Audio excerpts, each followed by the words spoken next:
Ready to go, board? Yes. Ready to go? Yes. Yes.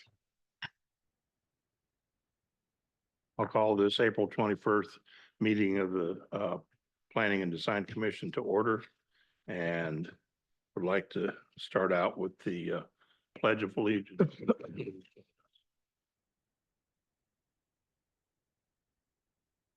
Pledge allegiance to the flag of the United States of America and to the republic for which it stands, one nation, under God, indivisible, with liberty and justice for all. Thank you for that.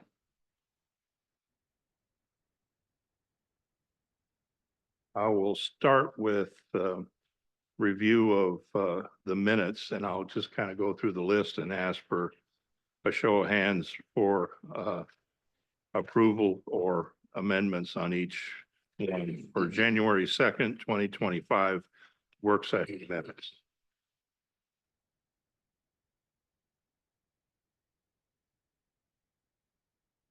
I'll take a motion.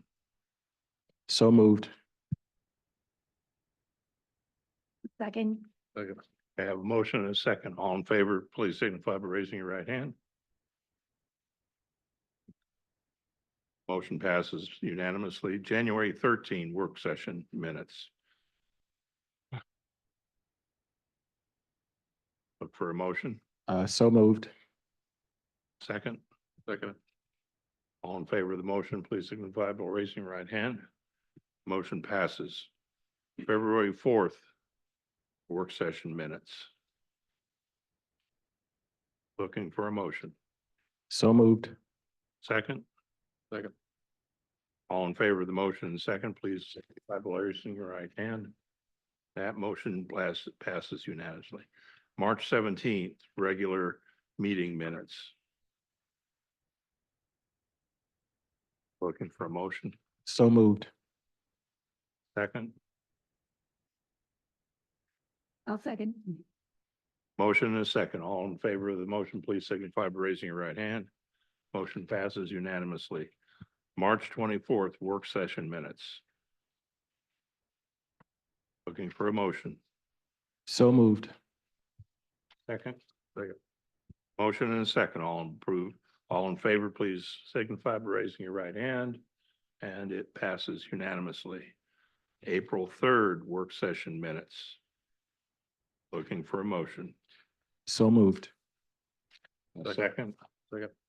Motion and a second. All in favor of those approval, please signify by raising your right hand, and that's unanimous. Thank you very much. As you can see, this board has been extremely busy this year. We've had lots of work sessions, and most of those work sessions are probably 3 or 4 hours. So, questions on military operations? Do we have any questions? Anything online? No, sir. We'll close that section. Going on to old business, and we will start with 1026 Rebo Road, and staff, if you would present, please. Mr. Chairman. Mr. Chairman, if I may, I need to recuse on this particular matter as I did the last time. That's fine. Thank you. Wait for him to exit.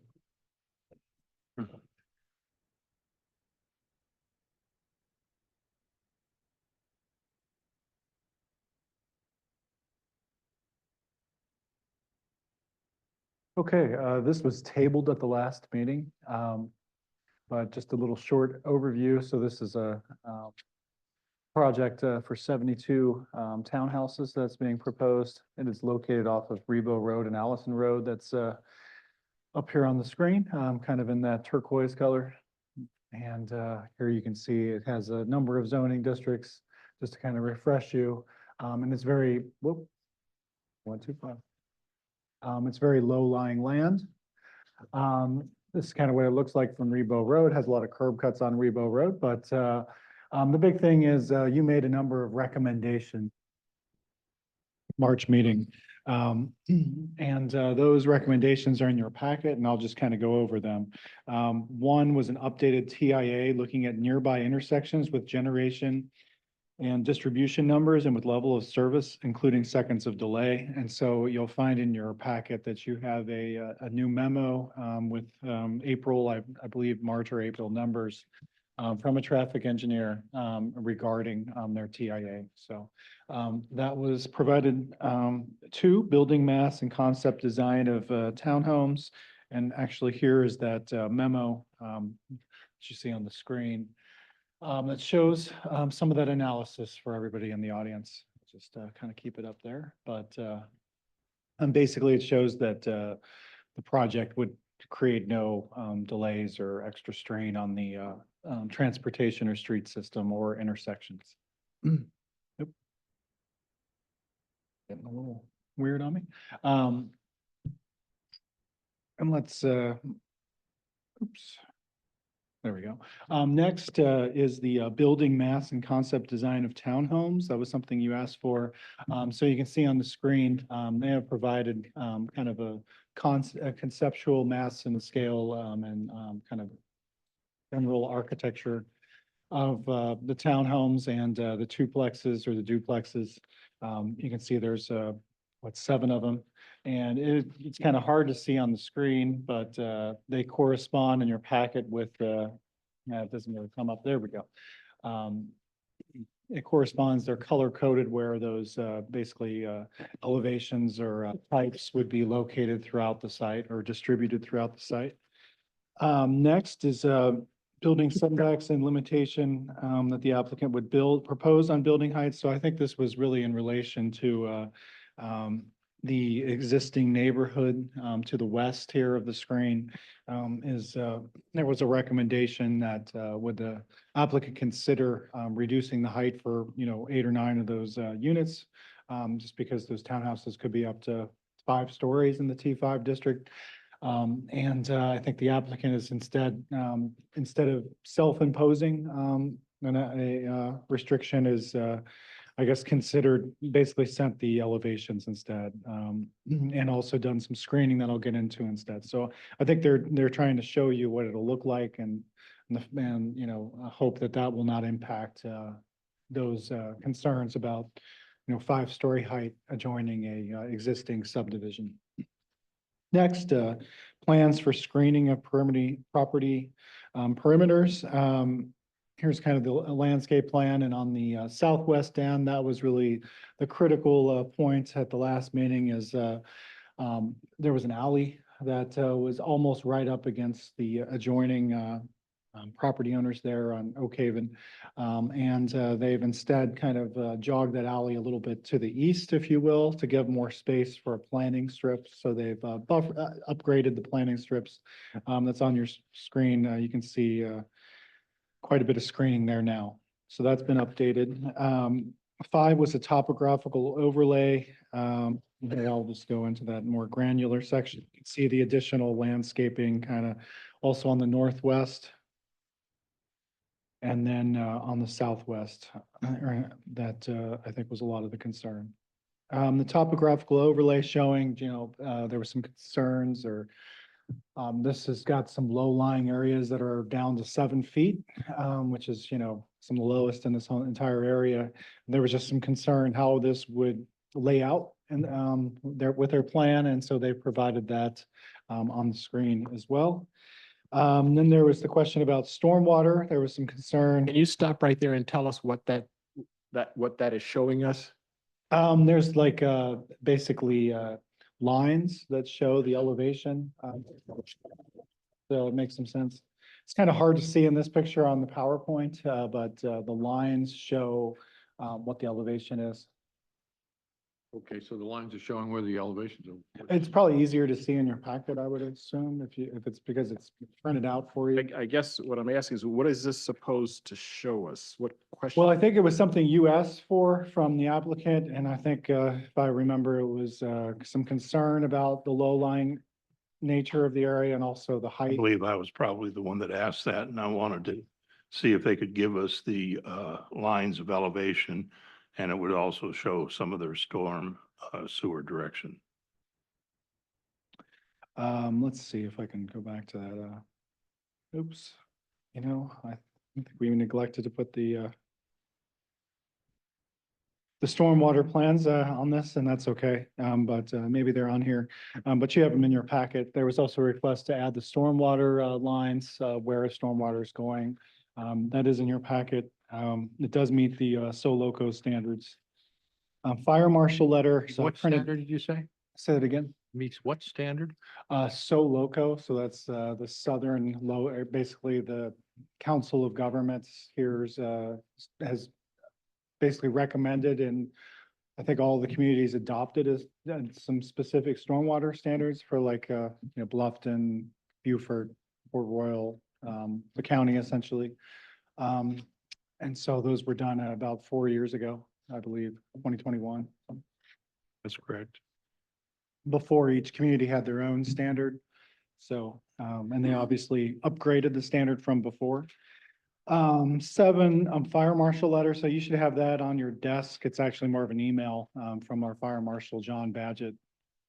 So, and then finally, you had 2 recommendations that they consider adjustments to overall density, and consider issues of the access on Rebo Road. And I think specifically about, whether right in or right out is necessary or not.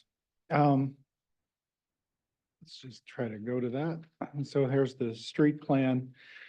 They obviously did a TIA, and, I'll let them answer questions about their findings. But, as you saw from the previous slide, that the TIA shows that this wouldn't put any additional strain on the traffic system.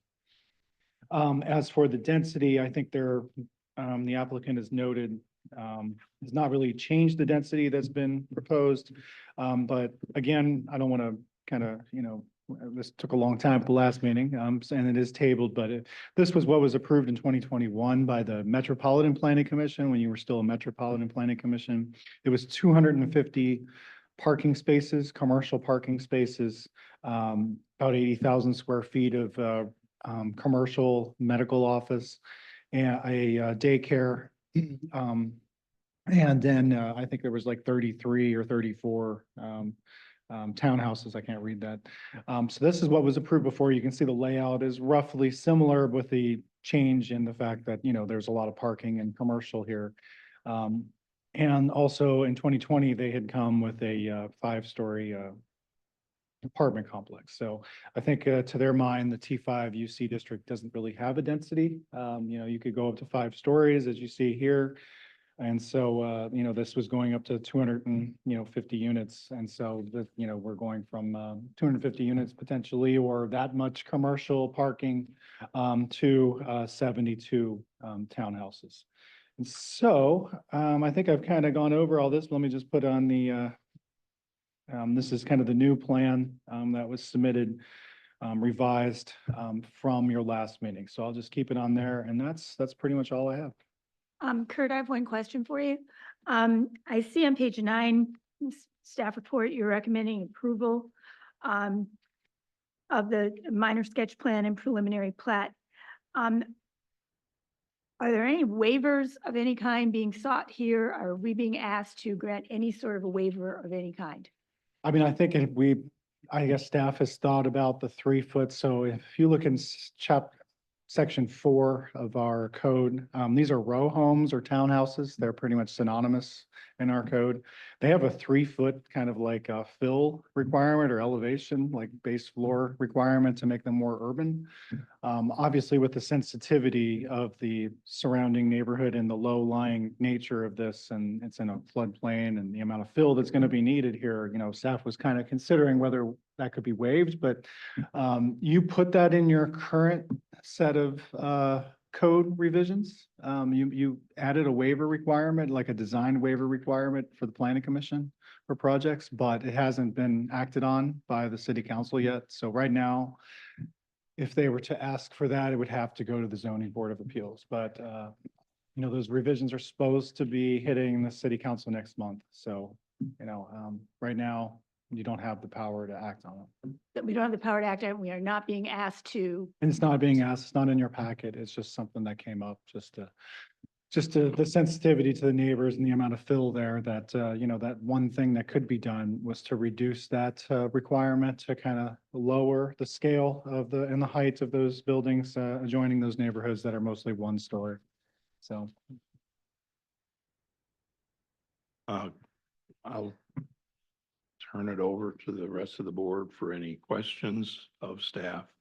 I have one question. That would be, we did not receive any elevation studies for the carriage house as 1 or 2 stories, did we, or did we not?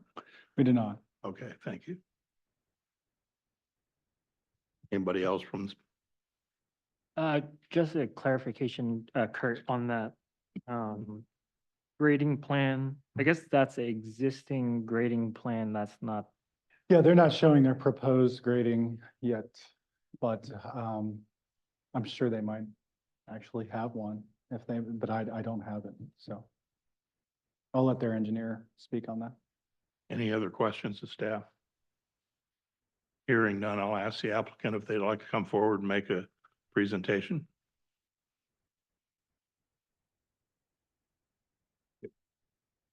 Good evening, commission members. My name is Dan Kiefer with Whitmer Jones Kiefer. Thank you for having us back this month. And Kurt, thank you. You summarized just about everything that we would like to summarize. We have, just so everybody knows, we got Mr. Paragano, Larry Paragano is here as well this evening.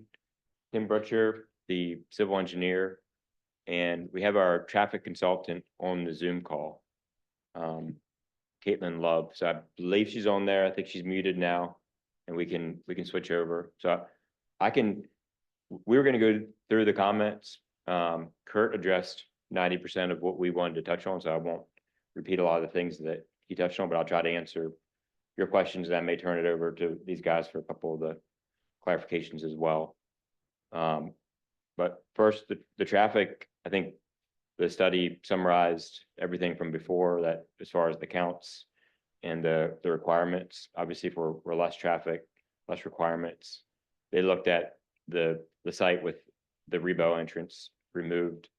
So that, I think that sort of speaks for itself, but we can get into more detail with that if there's specific questions regarding that report as well. So that was the first item. The second item, and Kurt, could I flip to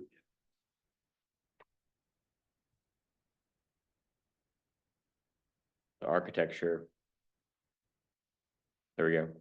So the intent of this was to show the overall character and scale of the buildings. We have really 2 types of townhome footprints. The buildings that are on Allison Road, they're shallower, they're not as deep of lots, and they have a good bit of elevation change. So that's why we're showing a slightly different character for them. We didn't show it in here, but the idea would probably be that the parking on them is the lower level would be parking because we're dropping 5 or 6 feet of elevation, and then the upper floors would be the living space. But the front view of the street would look the same. But generally, the parking and garage would be attached to those buildings, and as a 3-story building, and the lower level would be parking. All the other buildings, there's room for a separate, what we call, the code calls it carriage house. And those are 2-story buildings. That's what the code allows, more in the same scale of, not similar in architecture, but similar in scale to what you see on the carriage house, more of a traditional 2-story building. Some of those will be attached to the buildings, but in most cases, we have room for those to be detached, where we'd have a separate garage space, carriage house, courtyard garden space, and then the main house. And just to clarify that, I'll flip back to that footprint plan. Is that in here, Kurt? There it is.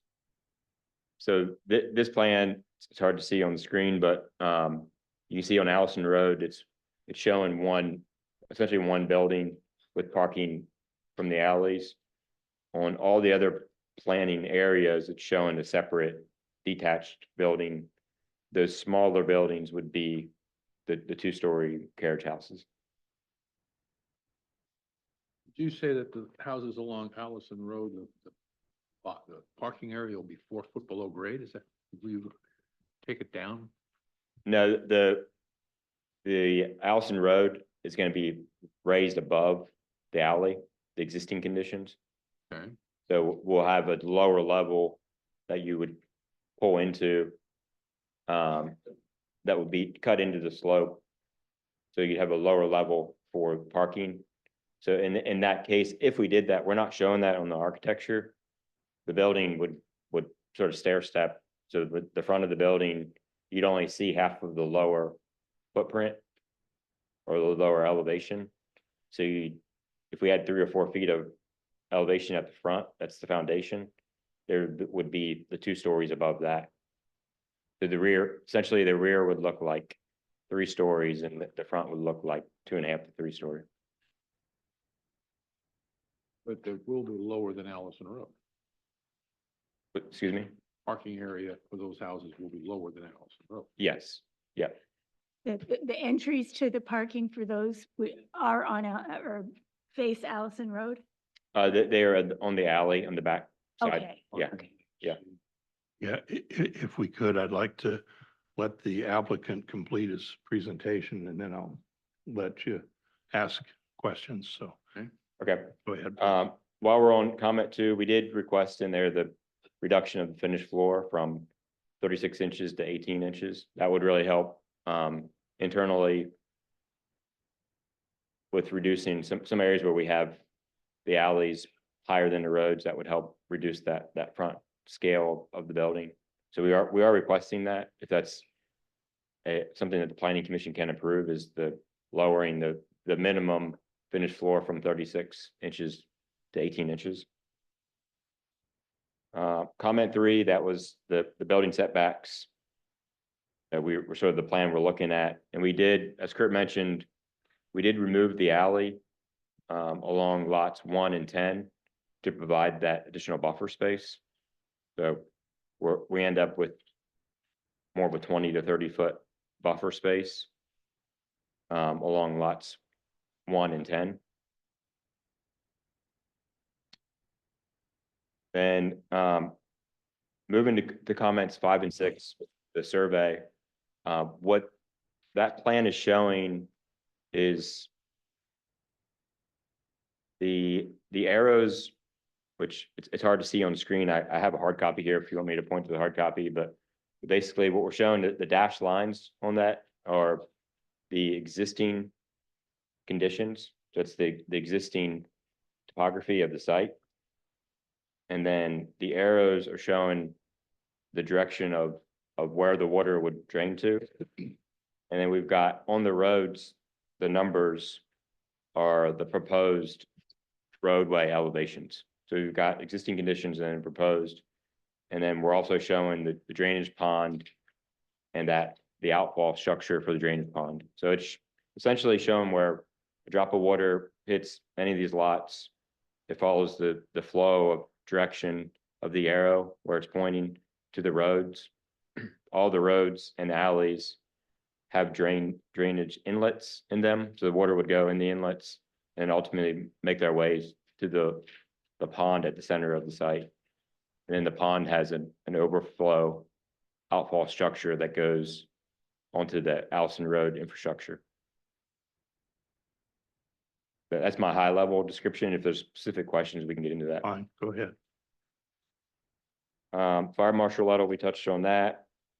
And then, yeah, the density, we did look at that, in terms of the overall layout with particularly the park and open space along Rebo Road. That's a good bit of land there that we've set aside, but far beyond the minimum requirement. So we feel like over the last 3 or 4 years of refining the plan, we've sort of reduced the density as far as possible. And then same thing back to the Rebo Road access. after that update and looking at the plan, particularly the access to maintain that park corridor and that open space. We feel like the site traffic flow functions very good. We simplified the traffic flow. We kept that space open for the park. And of course, we got the updated traffic study to support that. So I think I had a couple of notes written down about the alleys, the drainage, and the 18-inch height as questions I heard during Kurt's presentation. Were there other questions that everybody had as far as our plans now, or any specific questions for us for the traffic consultant? Yeah, so you're done with your presentation? Yes. Okay. I just want to say I appreciate you trying to answer the questions that we did ask. I think that it's very appreciative. I know that sometimes it's frustrating having to go back and forth and do all that, but you may be a little frustrated before the end of the night too, but that's okay.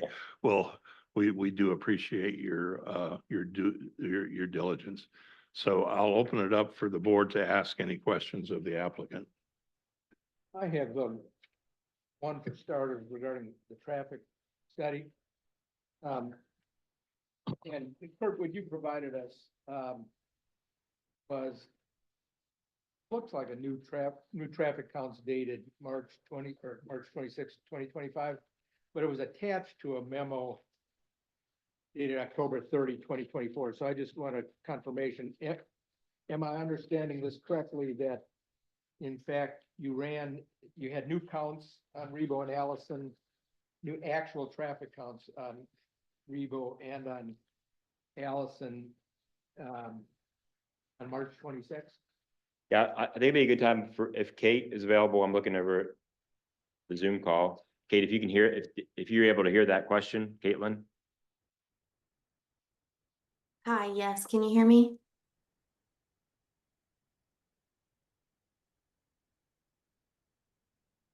Can y'all hear me? Yes. Okay, yes, you are correct. We did collect new traffic counts in March this year. And that was on March 26th, a Wednesday, when school was in session. Correct. And so you did the morning during the 7:45 to 8:45 peak hour, and the afternoon between the 4:30 and 5:30 peak? No, we actually collected 4 hours total. We collected from 7 to 9 and 4 to 6, so we could capture that peak hour within that time frame. Okay, I got it. I just wanted to confirm those numbers there. I did look at them all, and I did add them all up, and I appreciate you doing that, because it's just important that we always have, when there's a significant plan change like this, even when the intensity comes down, it's just important so that the basis of our decision-making is correct. So Sure, I okay. appreciate you putting that out, because that was some extra work. Thank you. I just have a follow-up question on that. 7 to 9, I can understand, but 4 to 6, I'm a little concerned about, having driven on Rebo Road, like between 2 and 4, there tends to be a significant backup there. I'm not sure if it's because of the hospital or people traveling from schools or whatever, but I was just wondering why those times were selected and if they are appropriate for that particular location. Yes, so previously when we did have the larger site plan with the more intense development, we scoped it with DOT. And typically for any traffic study across the state, the 7 to 9 and 4 to 6 is the standard hours to collect data. And that was originally also approved by DOT back for the original TIA. And so it would still be valid for this one. Thank you. I have a couple questions. Sure, go ahead. Is this 2-unit home stack somewhere on the master plan? Yes. Because which lots is it being So- used? There's a lot 66 or 67 and 68 would be the side by side. And then 69 and 70 would be the stack, Oh, okay. one up, gotcha. one down. The bottom, okay. And then the other question I have was, on the grading plan. So this is the existing grade, but then the arrows pointing to the corners of the lots. That is your anticipated grade on foundation.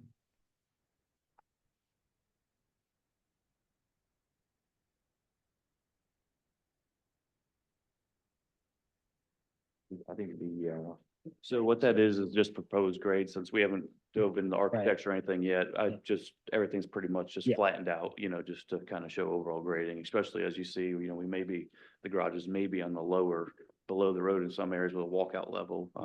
We're just trying for this point, just to slick it off, so. I try to give you at least three grades, 3 to 6 grades per lot, or per block is what I'd consider it. And just direction arrows and proposed alleyway grades, as well as road grades in front. So the corners are kind of what your Yes, yes, correct. conceptually proposed grades are. So you guys are thinking, you said 18 inches off of that would be your first floor, something like that? Correct, yeah, with a variance, correct. And also that's relative to grading. Looking at your drainage plan.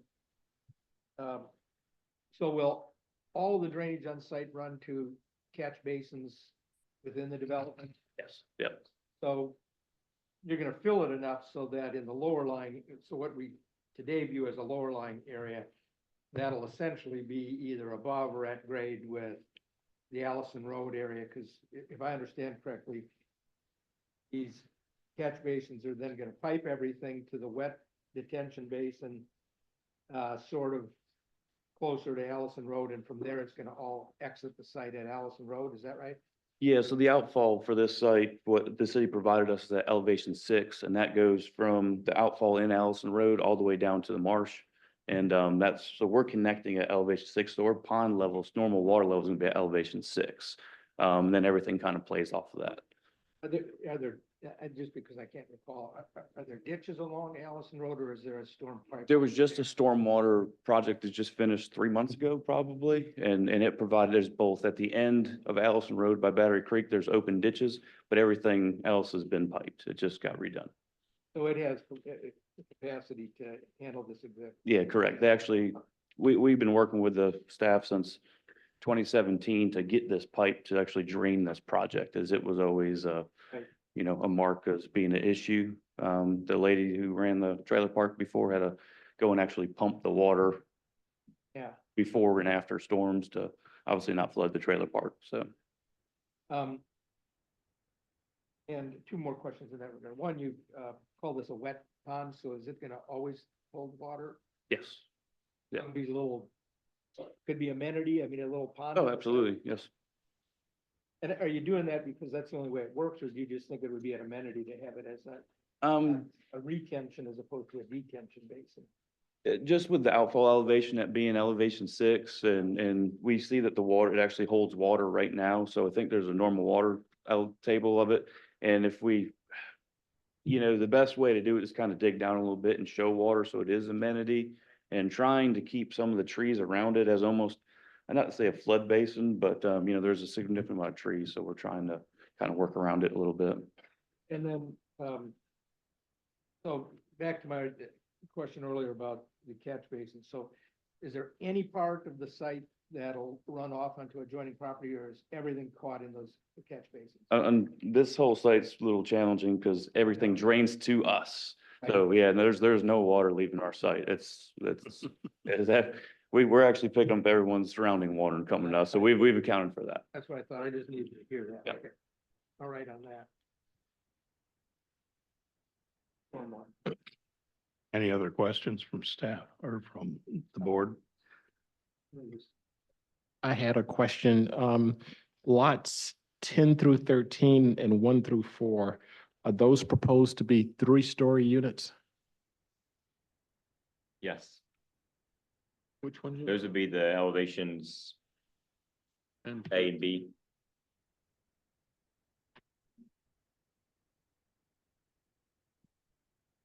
Which ones are, you're talking about 10, 13, and 14 to 17? No, I'm talking about 10 through 13 and 1 through 4. Or 1 through 4?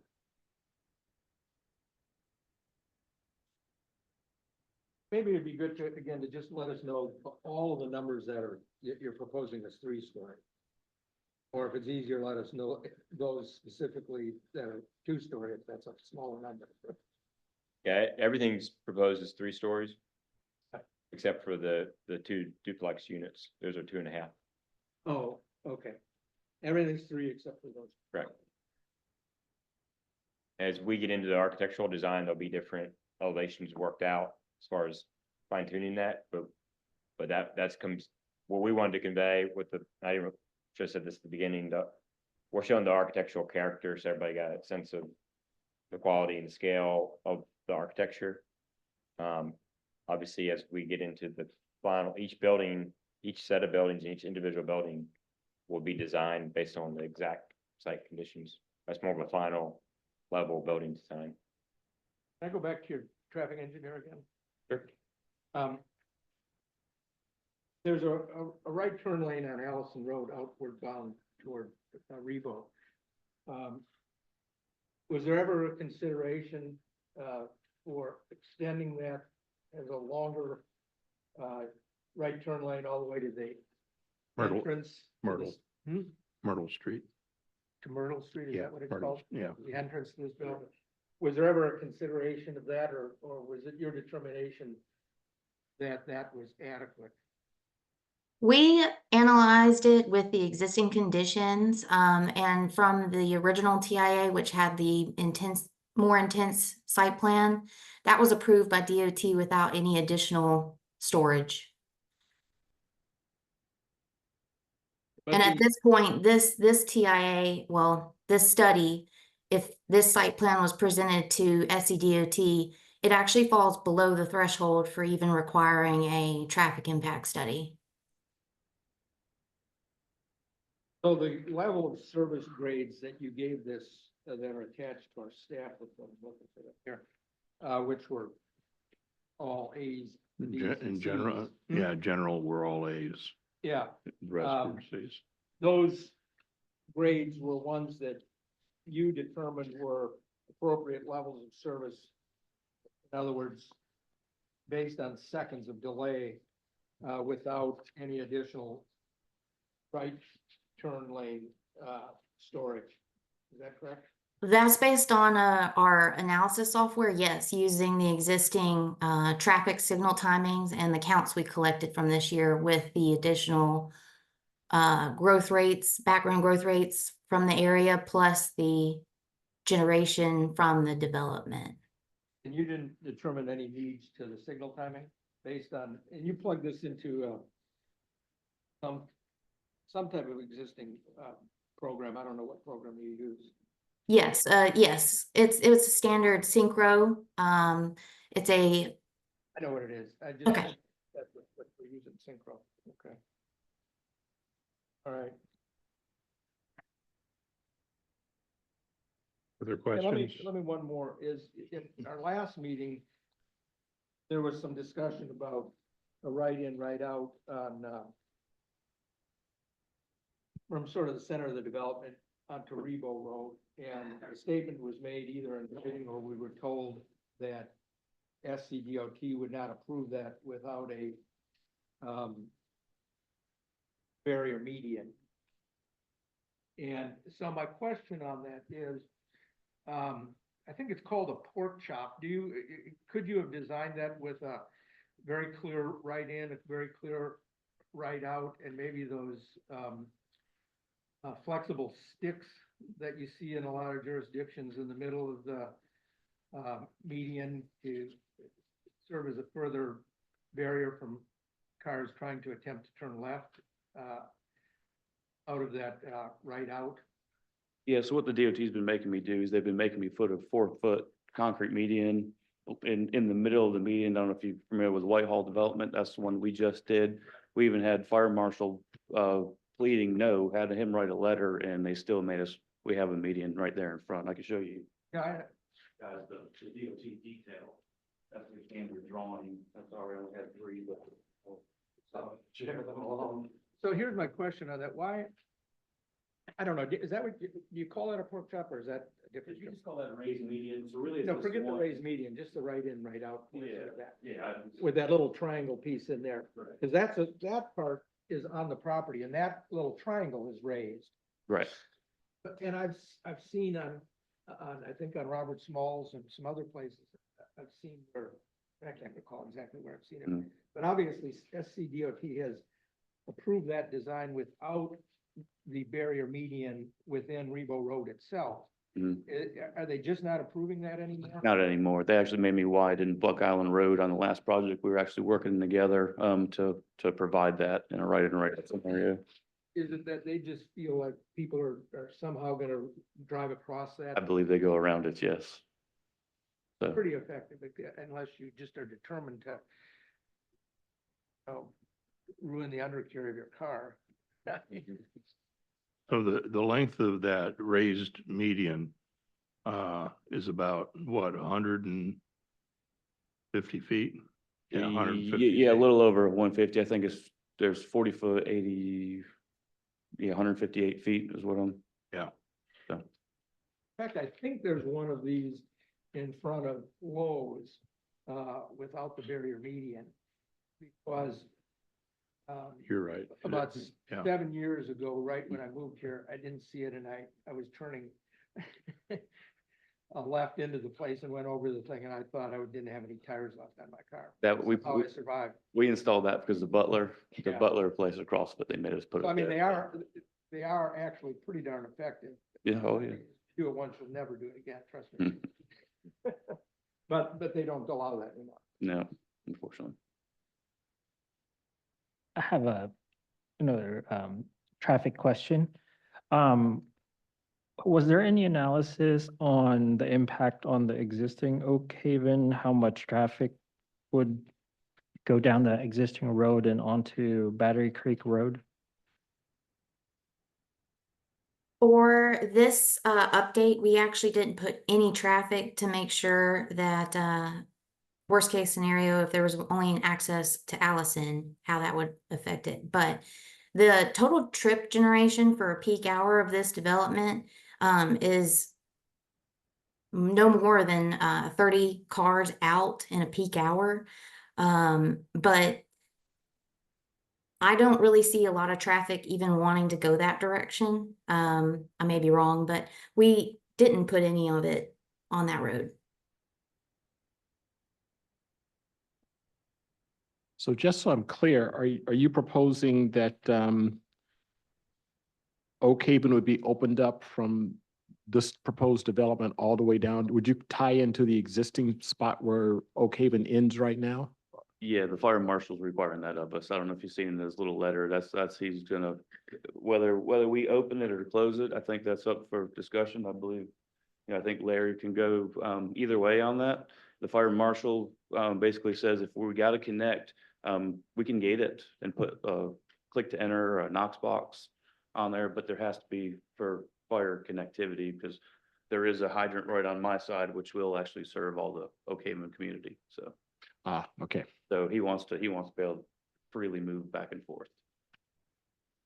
As well as Oak Haven is a dead end street. So if you look on your plan here, on the west side of Oak Haven, as is shown in your plan, does that tie into existing Oak Haven? It looks like it stops. It's high end existing Oak Haven. Is there a house right there? What? It's not on your property, but it looks like, I believe the engineering plans show a connection to the existing Oak Haven. Yeah, oh, yeah. okay. Yeah, the road actually extend, the old daycare that used to be there was where lots 1 through 4 are, so there's actually existing asphalt that runs. Oak Haven's actually continued onto our parcel right now. So we will rip up some of that parking lot and then make it more of your traditional roadway. So you're proposing to tie into Oak Haven and use that as an exit and entrance road to the property, but there wasn't any traffic study done to see what the traffic would impact the Oak Haven Road, which would therefore impact the people that live there. Is that what you're saying? I would That- say that would- even if a small portion of that site traffic generated would go down Oak Haven, you would see the same thing from the signal operation. It wouldn't be even a significant change to what there is today. But there's no signal on Oak Haven. I think there's a handful of houses currently, correct? Yes. There's So no- I think that even if it's a two-way stop control intersection, it's not gonna be a significant delay.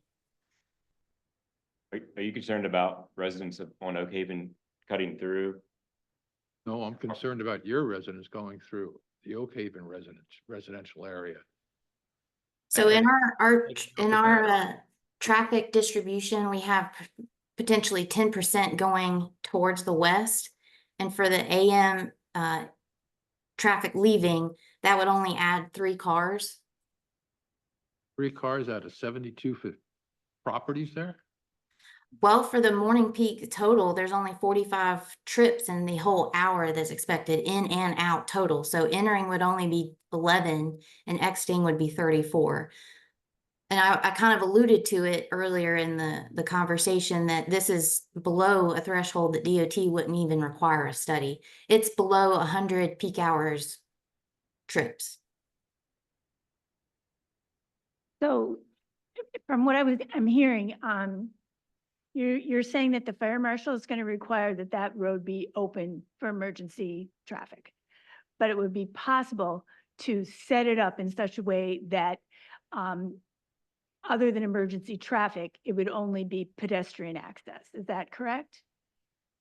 Like with a gate or some device? Yeah, the fire marshal approved to gate it. Now, whether the city, Would you as the applicant be willing to take that step?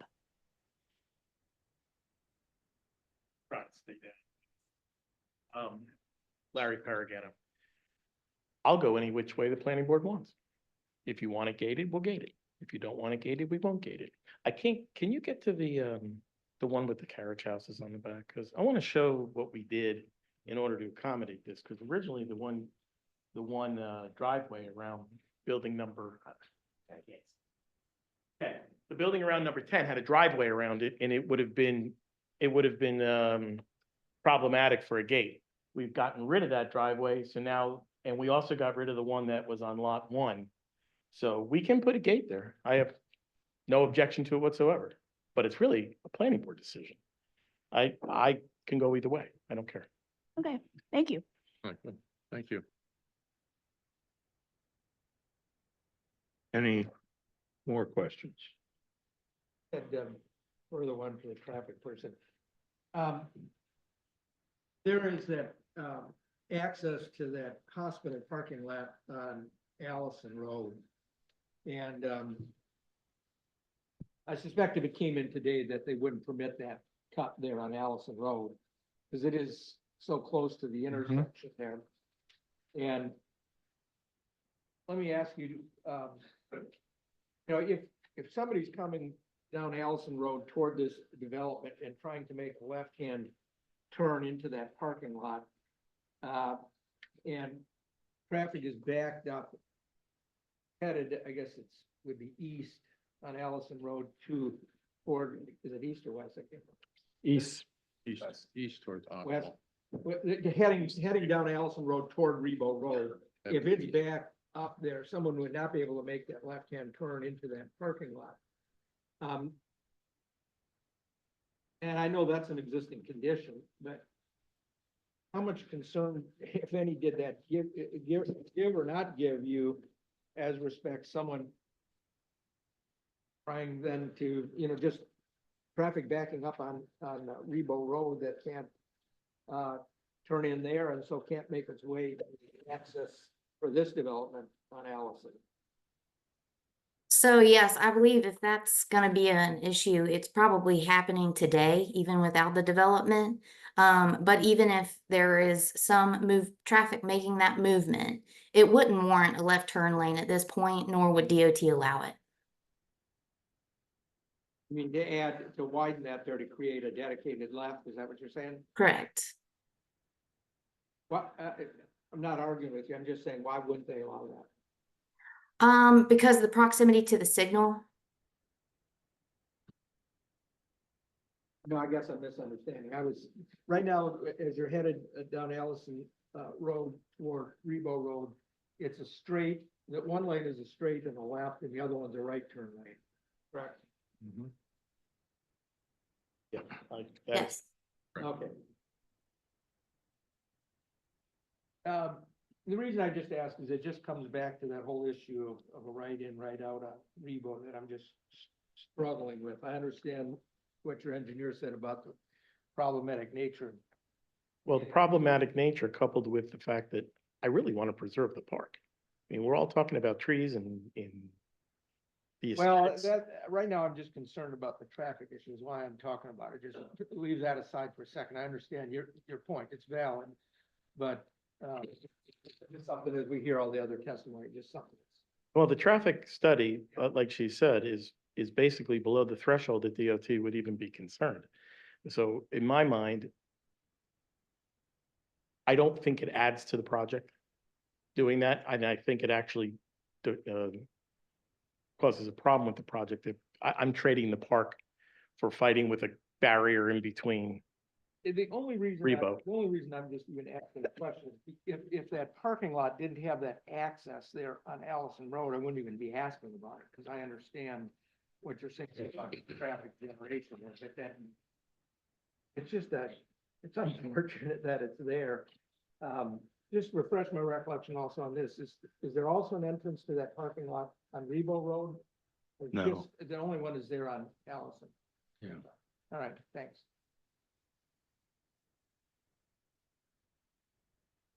All right, we'll go ahead and open it up to the public and you'll have an opportunity to come back and do any rebuttal after that. Did you want to limit the time for public comment? Well, yeah, like before, try and limit your comments to not repeat each other and to around 2 minutes or so. And please state your name and address when you come up. Is there a sign-up sheet as there? well? Yeah, there's a sign-in sheet here. Marilyn Harcharak, 2416 Oak Haven, on the very skinny part of Oak Haven. I would just say the developer doesn't seem to need that access, and we seem to have the technology to do a gate for police and emergency access. And I would just strongly encourage, again, that we not have through traffic on Oak Haven. You know, just because it's a very, very, very narrow street, there's not a lot of off-street parking. And when there are maintenance people there doing work, you know, it's just hard to get around as it is, not to add more traffic. So that's my 2 cents worth. Thank you. Yeah. Anybody else can come up? Good evening, everybody. Joe Saccone, 2411 Oak Haven Street. My house is the only house that faces this project. I think we've, again, like I said last time and stuff, you know, it's about time that we get something done there and stuff. A lot of work has gone into the planning and so forth. The only thing that would concern me, and as this lady had said and stuff, if the end of where my home is or a little bit past where the daycare was and stuff, if there was like an access gate and stuff, because I really think that once everything is all done and people start knowing about things and so forth and stuff, that we are going to have a lot of traffic on a very small street. When people are come over or friends or whatever and stuff, and we park, if you're trying to get by and stuff, you are driving up on somebody's property and stuff. The plan wise and stuff, I really think it's a solid plan and stuff, and we really it's about time that we move forward on it. And again, sorry to repeat myself, but if we can get a gate at the end of Oak Haven and stuff, that would be awesome. Thank you, Ms. Combs. Anybody else would like to speak?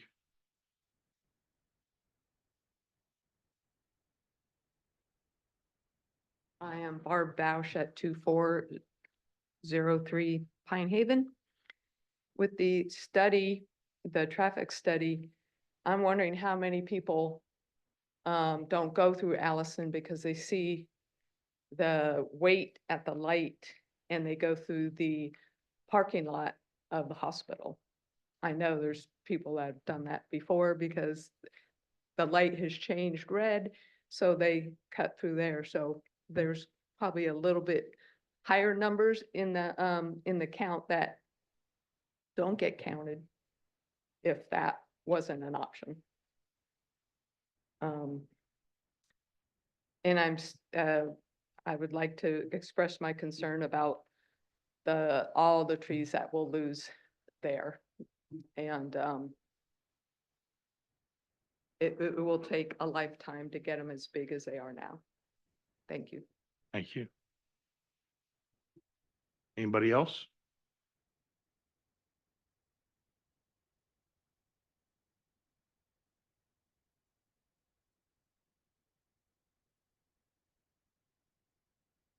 Hi, I'm Jesse White with the Coastal Conservation League, the South Coast Office Director, which covers Beaufort, Jasper, Colleton, and Hampton counties.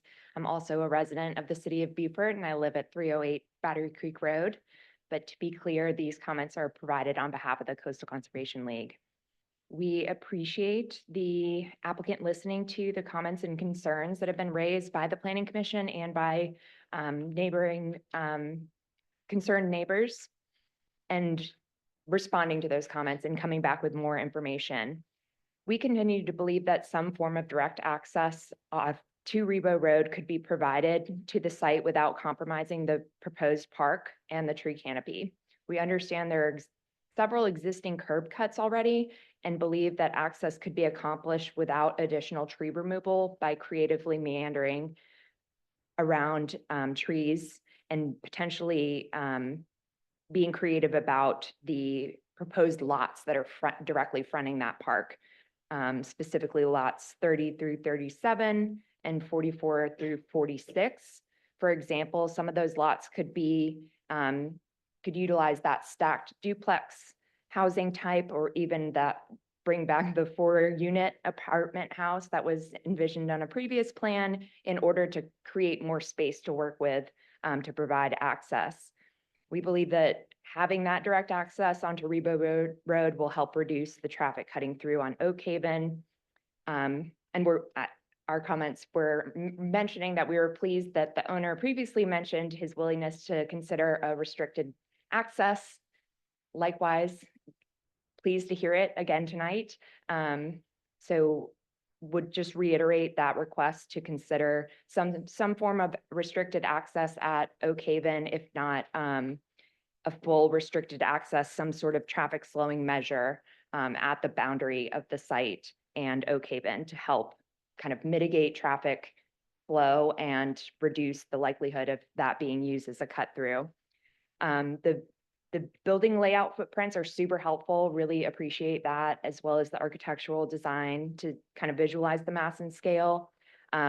We really strongly agree with staff's recommendation to limit the height of the units that are immediately adjacent to Oak Haven and Pine Haven to 2 stories for just those particular units. This will ensure a more meaningful transition and preserve the integrity of the surrounding single-family home neighborhoods, which consist of largely 1 to 2 story homes. We also encourage the applicant to consider additional density reduction, understanding and appreciating the reduction that's already taken place from the original plans, but anything that could be done to consider utilizing more of the duplex style houses to create more open space and just further seamlessly transition between the existing development and this new development would be greatly appreciated. Again, appreciate the tree preservation, but we did identify several additional trees on the site that seemed like they could be saved as well. I laid them out in my comments. I won't read through them all, but I do appreciate that a couple of the ones that we pointed out previously were identified to be kept, so thank you for that. These additional ones, a lot of them are in the buffer area, and so there just really doesn't seem to be a need to remove them.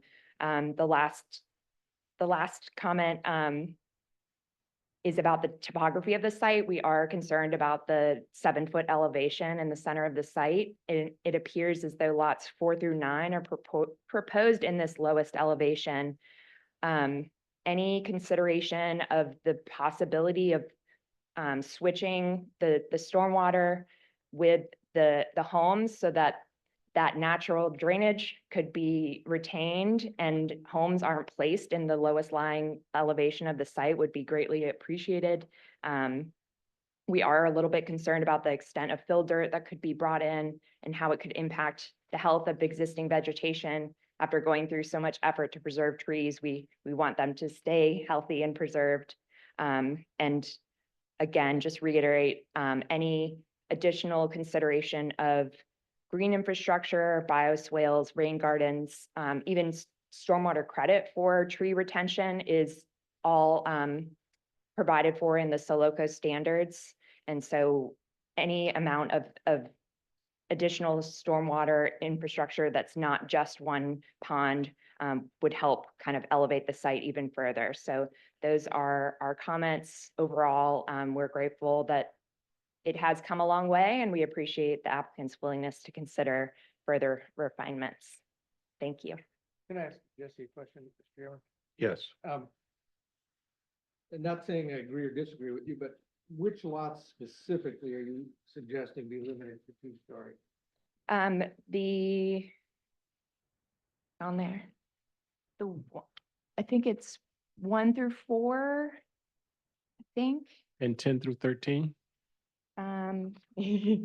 Yeah, yes, 1 through 4 and 10 through 14. Those are the ones that are immediately adjacent to Oak Haven. I would love to see consideration of all of the lots, even along Pine Haven Limited, but understanding that's a big ask at a minimum, consideration of a 2-story maximum for lots 1 through 4 and 10 through 13.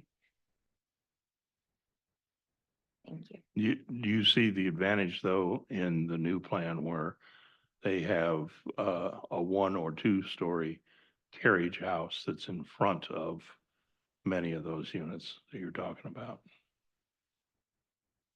I think the carriage house was in the back. But to your point, yeah, I know that it was said that the carriage houses are allowed to be 2 stories under the code, but any consideration to not build to the max is what would be the most appreciated.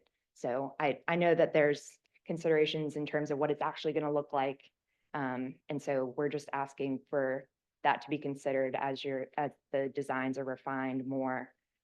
If there's a way to have a garage or an ADU that's just 1 story and have a dwelling unit that's 2 stories, that would be appreciated. And, just slight, adjustments that were made on this new plan where you can see like they have shifted some of the buildings back a little bit. I think anything like that would be greatly appreciated. So it's not just uniform, that it's actually accommodating the existing conditions and the concerns of surrounding neighbors. Thank you. Anybody else?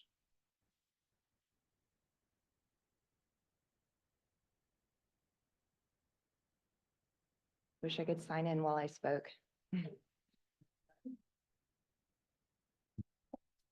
Good evening. Thank you again for the opportunity to speak. Diane Farrelly, 2415 Oak Haven Street, and we have certainly been around the block with this. I sent the notes from a meeting that the developer had with the neighborhood.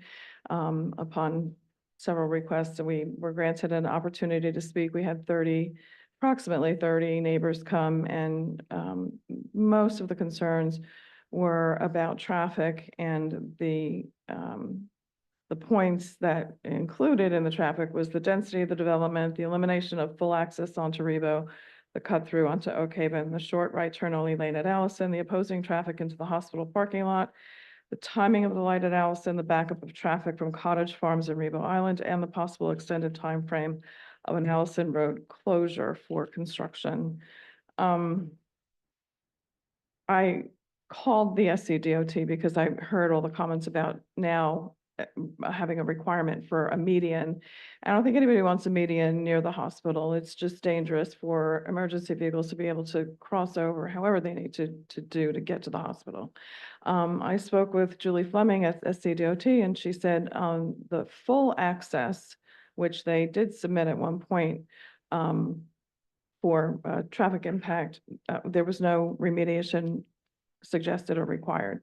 So they said if there was a right-in, right-only, it would require a median. There would not be allowable to have a single right-hand lane turn, but all I can do is tell you what she told me, was that for a full access, there would not be a median required. I thought that perhaps staff misunderstood the reason for us not wanting to have Oak Haven cut through to Rebo. It wasn't because we didn't want an ingress and egress on Rebo. It was because we didn't want it going straight through on Oak Haven. I think you all understand that at this point. We would respectfully request a 2-story limit on the 2 buildings on Oak Haven proper is what I'm calling them, that abuts our single family homes. At that point, if they're single story, the only 2 stories are really at the entrance on Oak Haven.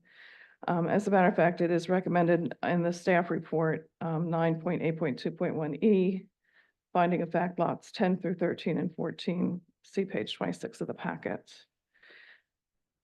The response to the Planning Commission's request that the applicant consider an adjustment to the overall density simply restates a decrease in the density of a plan submitted by the previous owner 6 years ago. It does not address a consideration recently from the Planning Commission to decrease the density of the plan. Try not to repeat myself too much.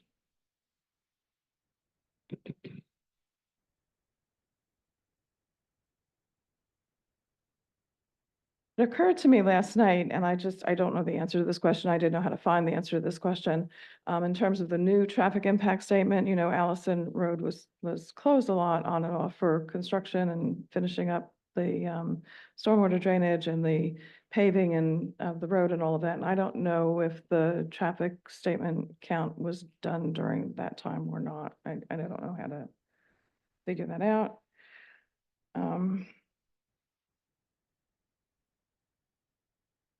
And again, the fill, that 7-foot elevation, natural elevation, they're allowed to bring in 3 foot of fill, which still puts them below flood level. So without some sort of miracle or other kind of variance or zoning change or something, I don't know what it would require, that's still not going to give them what they need to properly build for stormwater protection. And in addition, all of that fill, a lot of the trees that they've marked to save are down in that area. And if you put fill up along them, they're not going to live. I said I'm not knowledgeable enough to read a stormwater map, but my experience from living on Oak Haven for the last 15 years confirms that there are stormwater drainage issues in the low-lying area of the property, currently being mitigated naturally over time. 3 days after a rainstorm, you'll still see some little rivers, not just a puddle, but a little river in that area. And it's working because it's a natural drainage area. It's doing what it's supposed to do. It's filtering down into the aquifer. I don't have enough knowledge to understand how these catch basins are going to really help the situation. Again, I'm not an engineer, but the detention pond is located uphill from all of that. And they're saying that it's gravity fed, and the gravity, being gravity fed, it will naturally fall into the new stormwater piping. But if it's uphill from all of that other development down on the bottom, I just don't understand how that's gonna work. And I'm just pointing it out that I don't understand it. I would like to be sure that it was taken into consideration. If we could, Kurt, if you could go to the renderings of the buildings.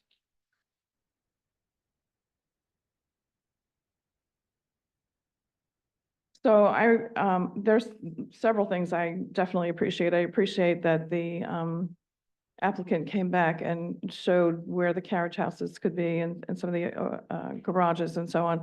It really helped us to see that some of the intrusion to Pine Haven will not be as bad as we thought it would be, because there are buffers, and the taller buildings will be in front of the lower carriage houses, so there'll be more of a distance, and we appreciate that. But if you look at these, these renderings in terms of scale, and you see in the plan where these townhomes, the smallest amount of them are 4 put together, up to 6 put together, 4 to 6 units. And I guess I'm only seeing one here that looks like it might be a possibly hold 4 units. So this scale looks as if it's taking into consideration maybe 1 or 2 of those townhomes, not all 4 of 6 of those townhomes. So I think I would imagine that the scale is much larger than what this appears. Any considerations you can give, and any considerations that the applicant would consider would be very much appreciated. I know that he has said that, this is a good plan and he's comfortable with it, and it's severely decreased from prior plans, and that it's probably the best we're going to get from any new developer. But I would like to just say that although these code amendments have not passed yet, I believe that some of the code amendments that will be passed soon would actually give us some of the relief that we're asking for. So even though by code today, he doesn't have to follow it, if it were in the future, he would, and we would just like that consideration. Thank you so much. Anybody else?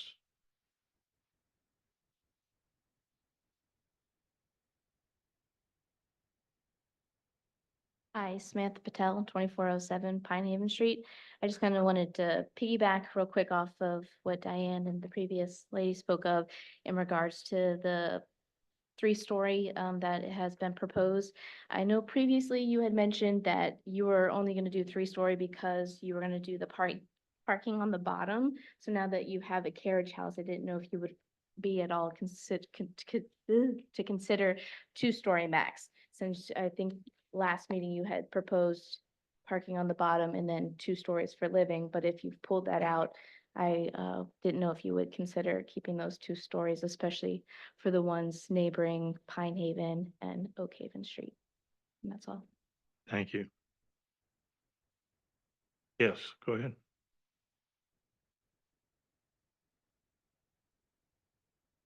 How you doing? Matthew Faust, 2410 Oak Haven Street, the southwest corner of the lot. When I travel around this area, I see a lot of developments, and they appear to be after 2 things. And that is maximize profit and sacrifice the environment. This plan, as far as I can see, does neither of those things. If he wanted to maximize his profit, he probably would have added 40 more townhouses, got rid of the park, or 5-story apartments, because I bet the 5th floor would have a view of the water.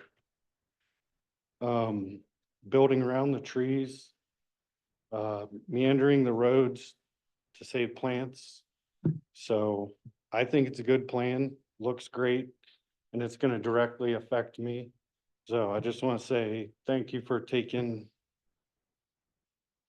all of our opinions into consideration. It probably wasn't easy, and that's it. Thank you. Thank you. Did you sign in? Um, Last call, anybody? Okay. I have a question for Matt, if you don't mind. Uh, Just a quick question. all right. Matt, so you're right next to lot 10 to 13, and you don't mind those structures being 3-story tall? I mean, I would obviously prefer if it stayed an empty field forever. My concern is that we might not get a developer that can what the neighbors next to us want. It's not our property, we don't own it, and I just think if he takes into consideration, which it appears he has, like I said, I would love it to stay a field, a green field, but I would much prefer this than a 5-story apartment building blocking out the sun. So, I mean, does that answer it? Yeah. Yeah, so.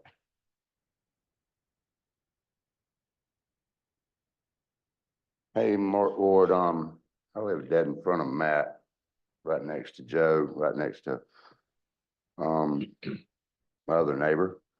I think this plan that Larry has is pretty good. I think the storm system is well developed. I think it was way low before. Now it's been corrected. The plan that's been proposed now is going to direct the water. I don't think there's going to be as much fill as everybody thinks. Maybe we can do some more, research on that and see, but it looks like it's going to work. And I think it'll improve the area. And what we had before with Sam Levin was way bigger, way more commercial, and it was going to all be rented or condos. Now we have something that people will come in and buy, and it'll increase our value of our homes. And if I don't like the area, I'll just put my home up for sale.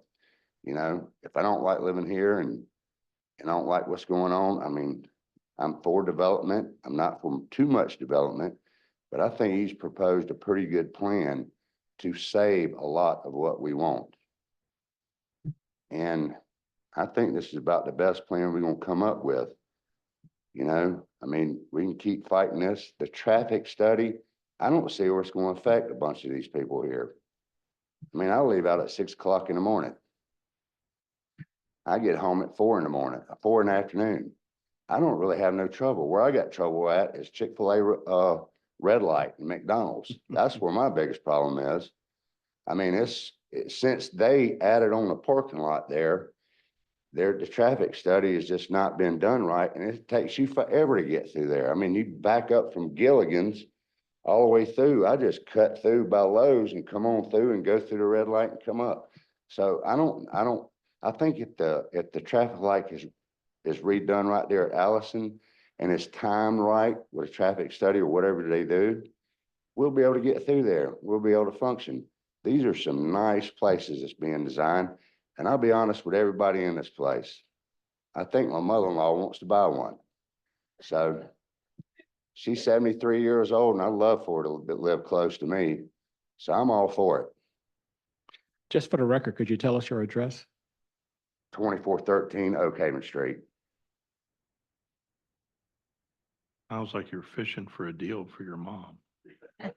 Well, I'm not gonna live forever, and neither is she. I rushed down here from her house in Chapin, South Carolina to come to this meeting.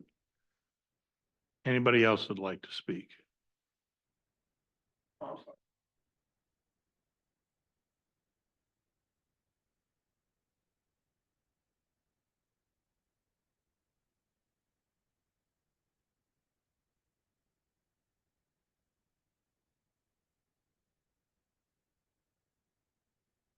My name is Logan Crowther and I own the property 2410 Allison Road, which is adjacent to this development.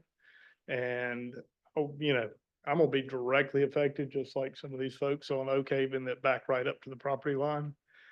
I think it's a great idea. I look forward to my property values going up. We've managed to get rid of the drug infested trailer park that was there. And I think it's just gonna be a great improvement. So I look forward to this thing getting off the ground and getting going. Thank you, sir.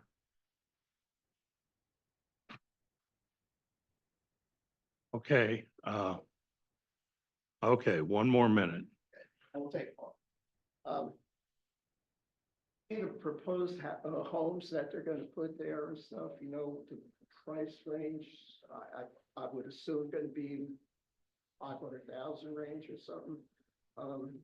There'd be a very good chance that we'd be able to draw more professionals to the hospital, where it would benefit everybody. Sometimes they may lack some air, but if you may be able to get a better person, a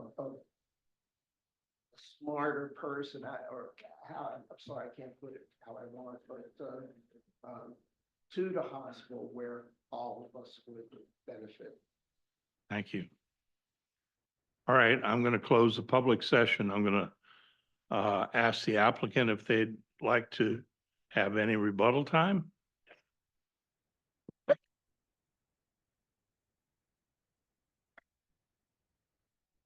So I appreciate your time today. I do.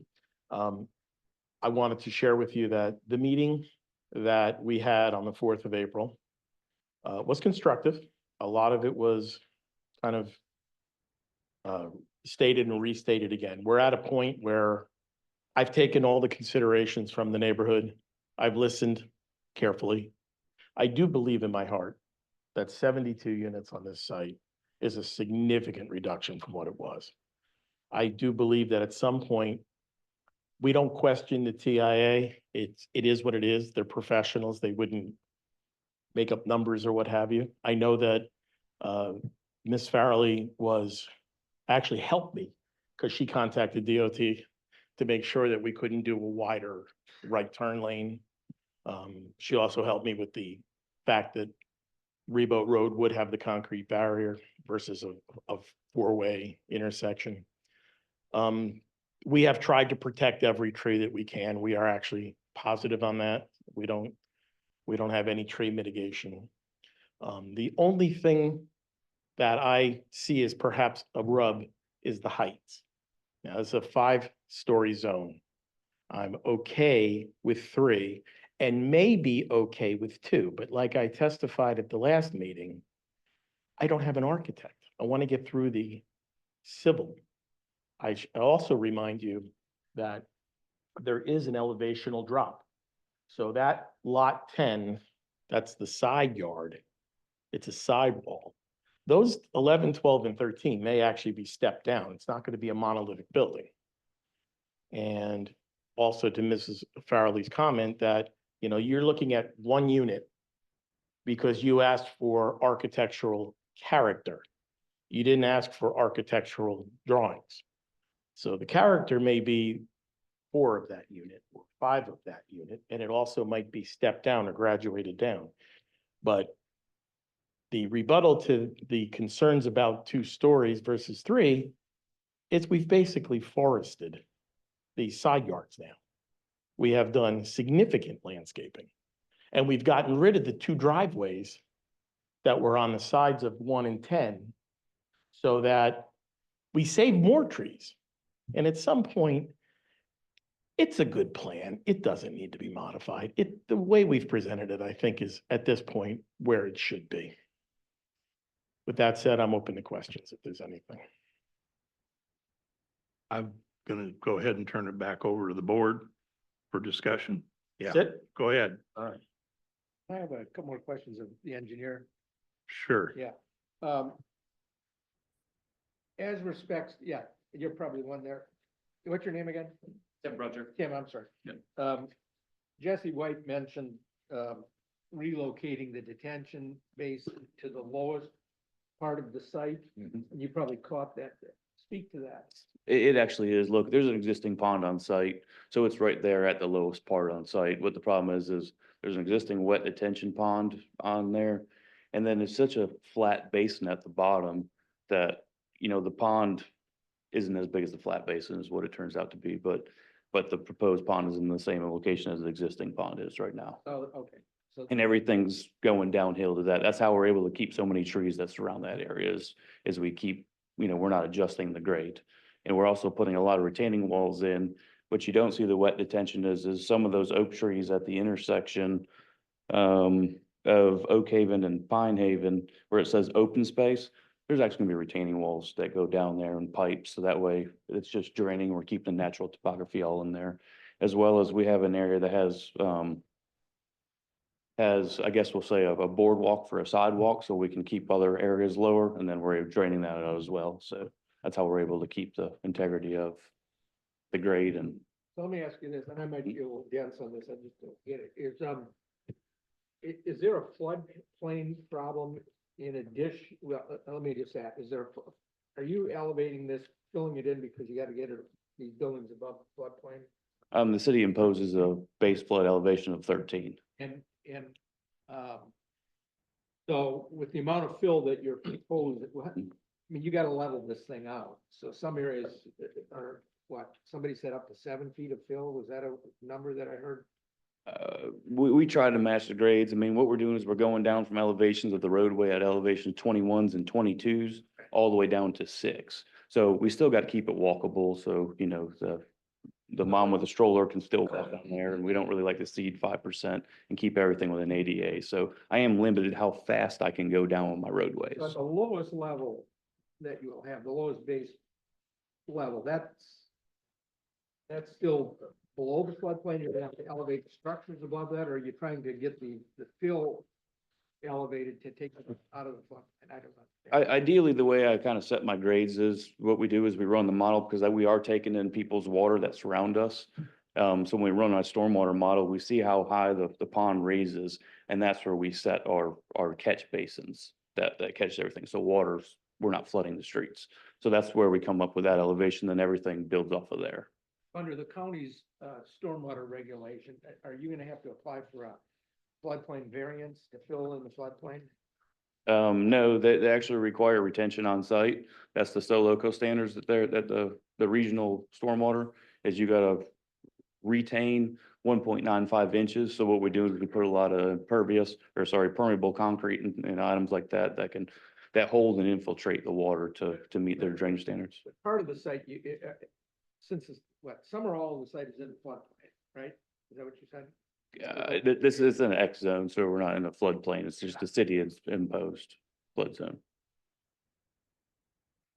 Okay, none of it is in the floodplain, but you do have to elevate the structures. Correct, yes. Above that base flood elevation. So there's no variances required from the stormwater floodplain from the county, which has the floodplain or the No, stormwater ordinance. Nope, nothing from FEMA, I guess. Are you getting nothing from FEMA, but nothing from the county either relative to compliance with their stormwater ordinance? Are there any other variances that you're gonna have to request from Board of Adjustment? The only thing that's coming to my head right now is the finished floor. We'd like to bring it down so we could lower the impact of the 3-story appearance. And as we brought up about the 3-story appearance, you know, the city actually imposes a 3-foot foundation exposure. So we like to cut that down to 1.5 feet. I think that's the only. And I was looking at the code, and that's section 4.5.6 regarding row houses. And the language, it's kind of strange in the design. We talk, at the very beginning of that regulation, it talks about what the word shall means and what the word should means, except in that section, they use the word are, A-R-E. In other words, row houses, I think it says, they are elevated 3 feet above grade. So let me ask Kurt, so is it your opinion that means they have to get a variance to that?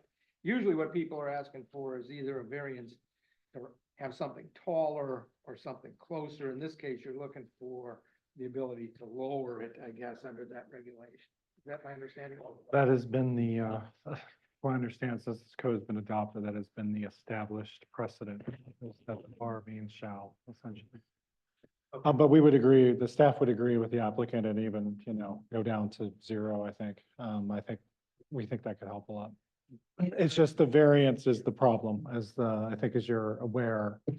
You remember in your work sessions and what you approved in February, you gave yourself the ability to do waivers now as a design review board, but right now it's only in the code for windows and So I think, one other thing, but not for something like this. So they'd have to go to the zoning board of appeals. yeah, so just to be clear on that, I think under the revised code that we've presented to council, we're trying to keep that authority ourselves to grant exceptions.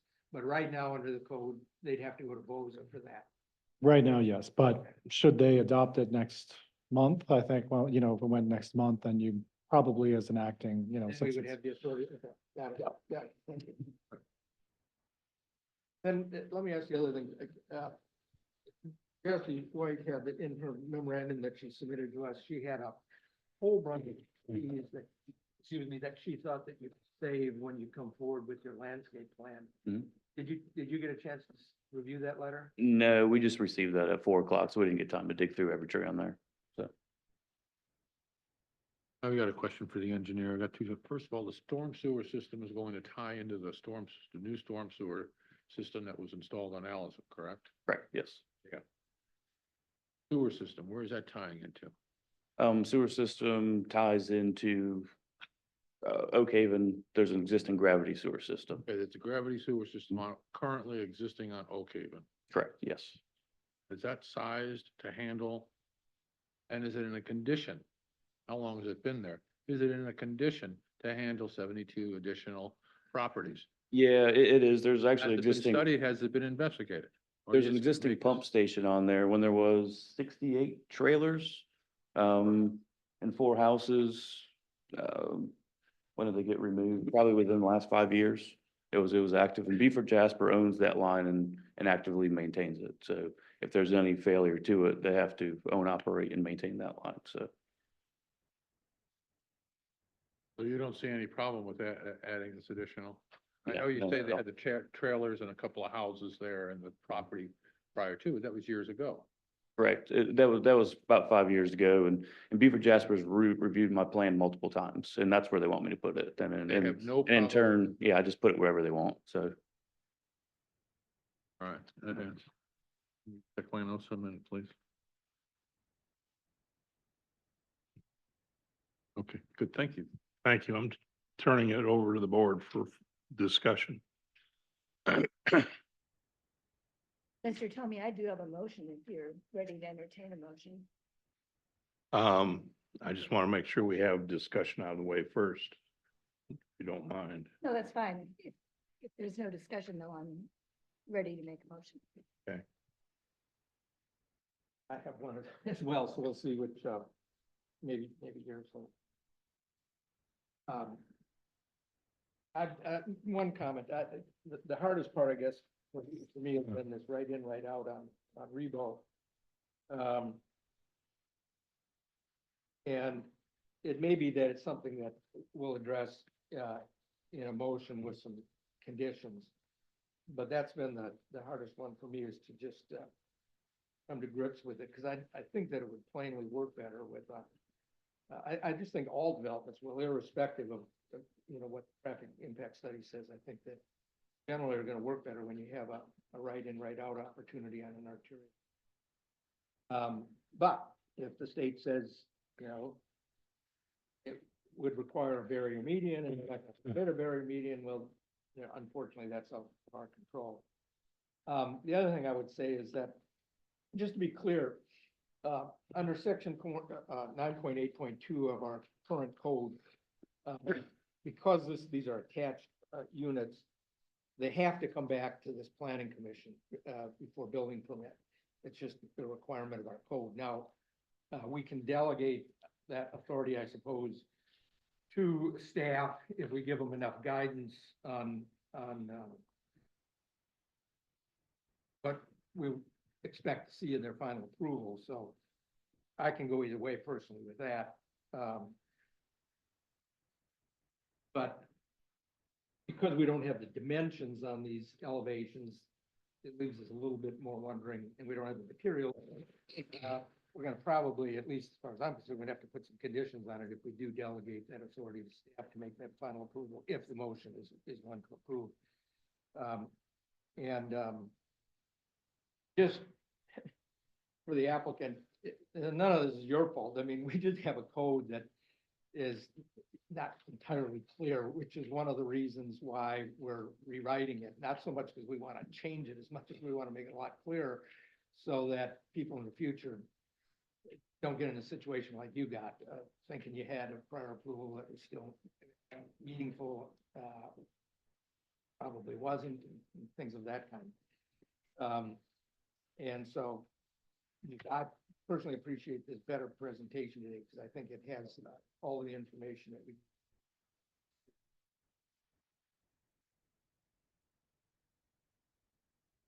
I have just a couple of comments. One is I really appreciate your doing some elevation studies here. I do appreciate the fact that you do have some massing here and some clear direction from a design standpoint. I do have some concerns that what we're looking at may or may not fit on some of these sites. I don't know what that might be, and I don't see where I have anything for a concept of these carriage houses. So I would like a little bit more information from that standpoint, from both of those issues, the carriage house design as well as the making sure the massing of these works on the site. I also have I have a real concern on Allison Road at the traffic light. I don't want to build a problem into a new community. And right now, Allison Road has a straight on or left and then a right turn lane. That right turn lane, as it's been developed so far, I don't think can hold more than about 4 cars, maybe 5 cars on it. And I would really like to see that that lane go all the way down to Myrtle at least, extended down to there so that at least there's ability to stack a few more cars and not impede the left turn coming onto Allison Road or the ability to get out of Myrtle onto Allison Road.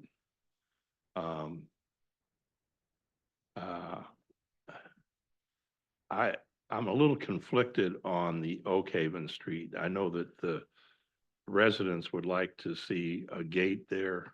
I'm not sure if that accomplishes everything we would like it to accomplish, and it does restrict that access a lot more.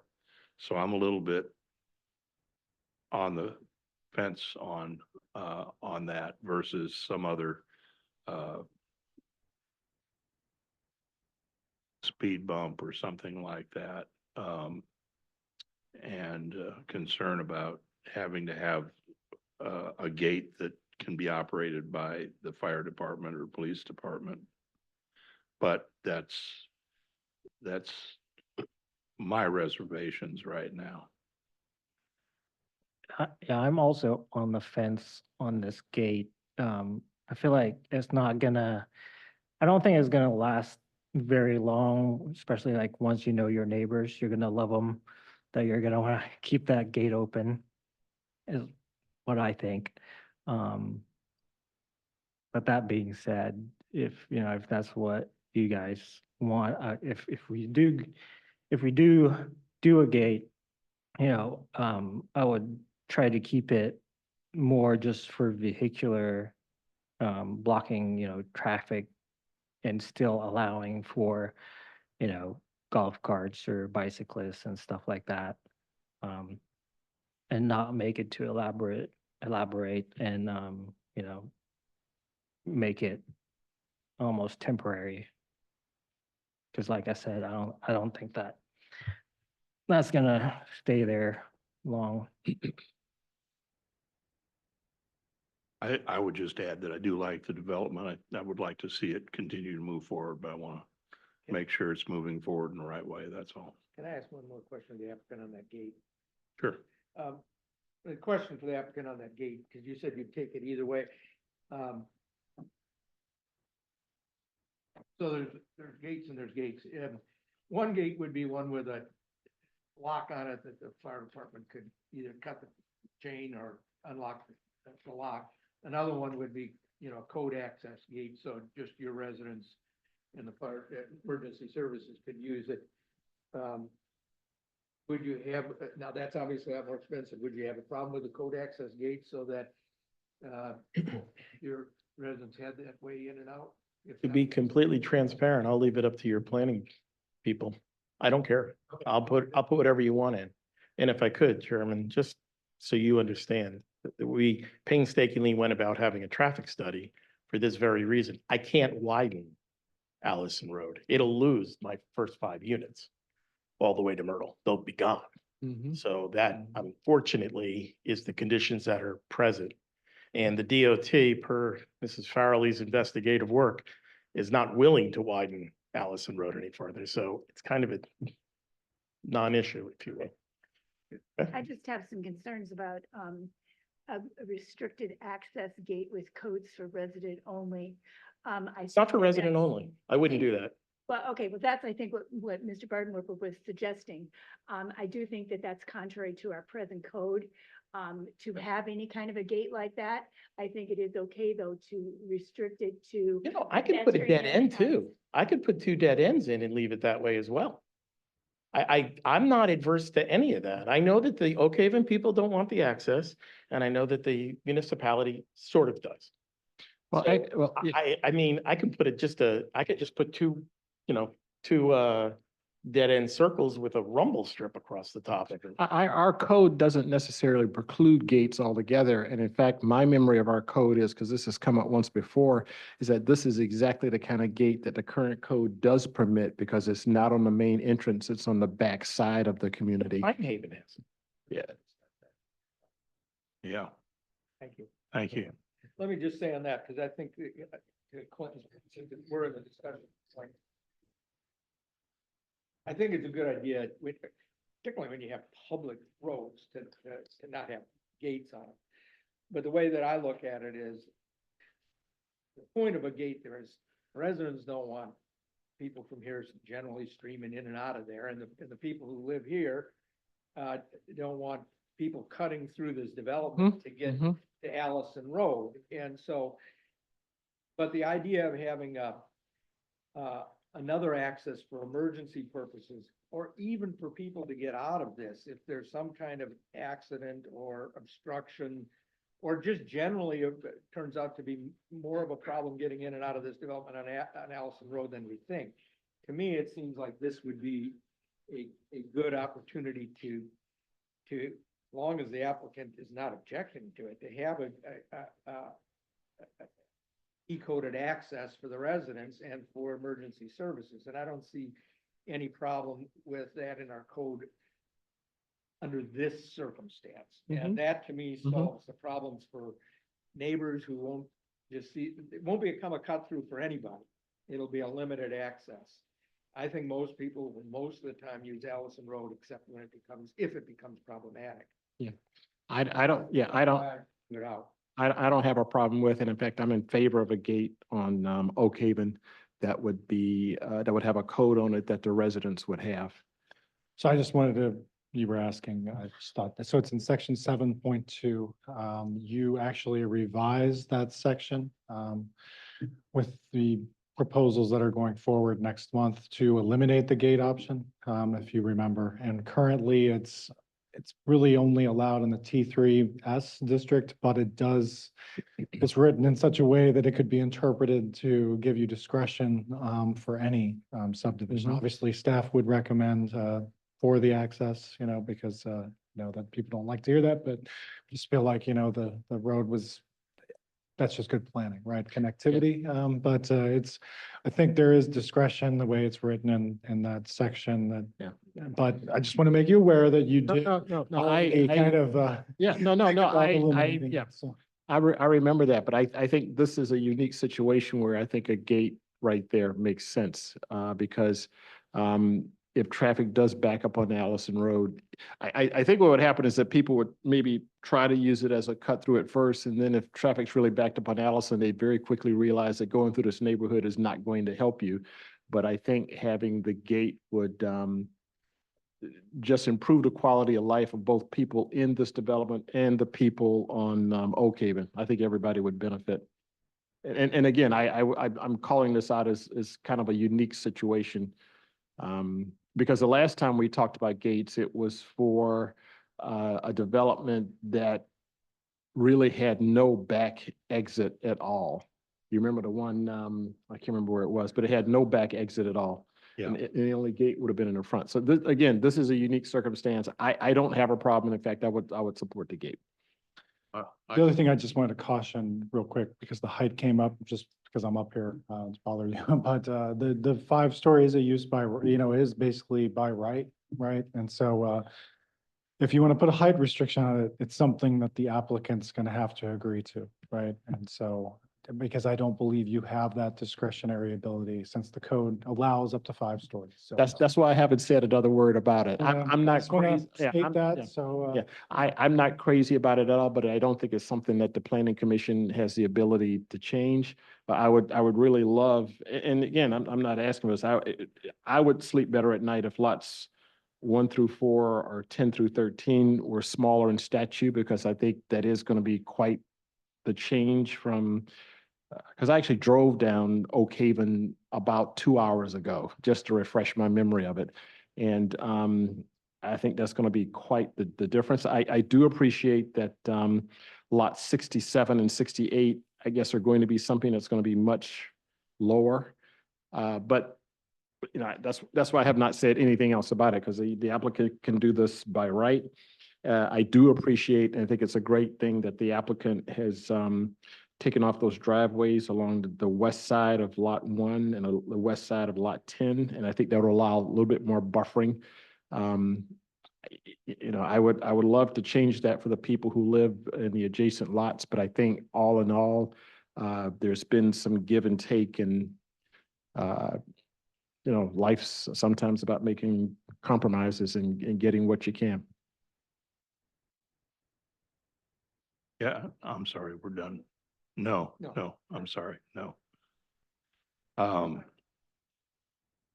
That's okay. Yeah, I've been up and down Oak Haven, a number of times too. The one advantage Oak Haven has is the property that sits on Oak Haven, before you get to Lot 10 is about 4 feet higher. Yes, it is. And that probably. 4 or yes, it 5 is. feet higher. It dips down than quite a Lot bit. 10, And so. that's actually something I didn't mention, but that's something I was thinking about as well. Because like I said, I was there about 2 hours ago. And, yeah. But It's what it is. I just have this concern about Allison. It may not be a problem. I just have that concern because I know I used to use it to get to the elementary school and the middle school all the time, to get to Mossy Oaks. But, I'm open for a motion. Okay, I move that we, grant approval of the minor sketch plan and the preliminary plat with the findings set forth in the staff report on pages 8 and 9. And with the following additional, matters. 1, a requirement that there be a gate, the details of which to be determined, that will allow access for emergency vehicles and address access for residents of the proposed development and the people who already live on Oak Haven, that the details of that to be determined of final approval. The other 2 are not requirements, but they are recommendations. Recommendation, first, that the developer consider a 2-story restriction, in as much as the developer has said that he doesn't have any architecture yet, and he is open to that. I'd like him to consider that. But that is, again, a recommendation, not a requirement. And the other recommendation is that the developer consider addressing the Allison Road turn lane, including an extension up at least until Myrtle Street if possible, to address potential issues of access on that road. Could we add another recommendation to reference the coastal conservation tree list? Yes, I'll accept that, if that'd be a recommendation, again, not a requirement, that the developer take one last look and see if there's any other trees on the most recent list from the Coastal Conservation League that could be saved. It was- an email from late this afternoon. It- I'll give you a copy. No, you, 4 o'clock, while I was standing in the lobby. Yeah, now you have a copy of that list. But again, that's a recommendation. So the Rebo entrance is off the table. That's not part of my motion. Could I mention one thing? And I apologize. I know you don't have the power to, but should this, the discussion about the height, the elevation, right, finished floor elevation. I would just put it out there, you don't have the power to right now, but if you do think there's some value to that, having a recommendation that could go to the zoning board of adjustment is always, could be a positive thing, just a thought. I think they would obviously, really think about that if this board, design review boards made that recommendation. So, sorry. I think keep the motion as is for now.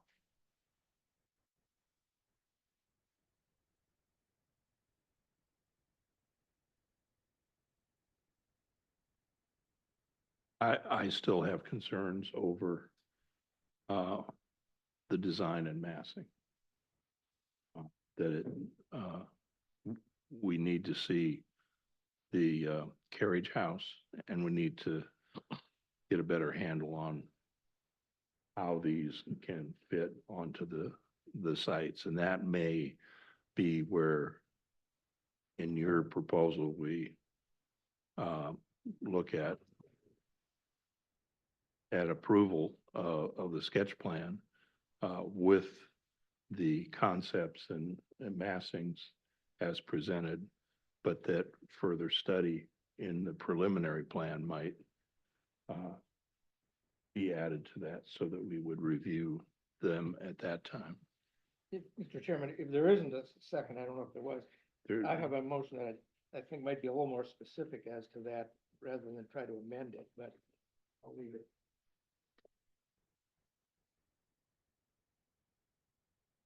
I didn't hear a second, but I think there's a better way to address that. Give a little more certainty to it. Hey, Um, could you call for a second and see if there is one? And if there isn't one, then the motion will fail, and then Mr. Bardenwerper can make his motion.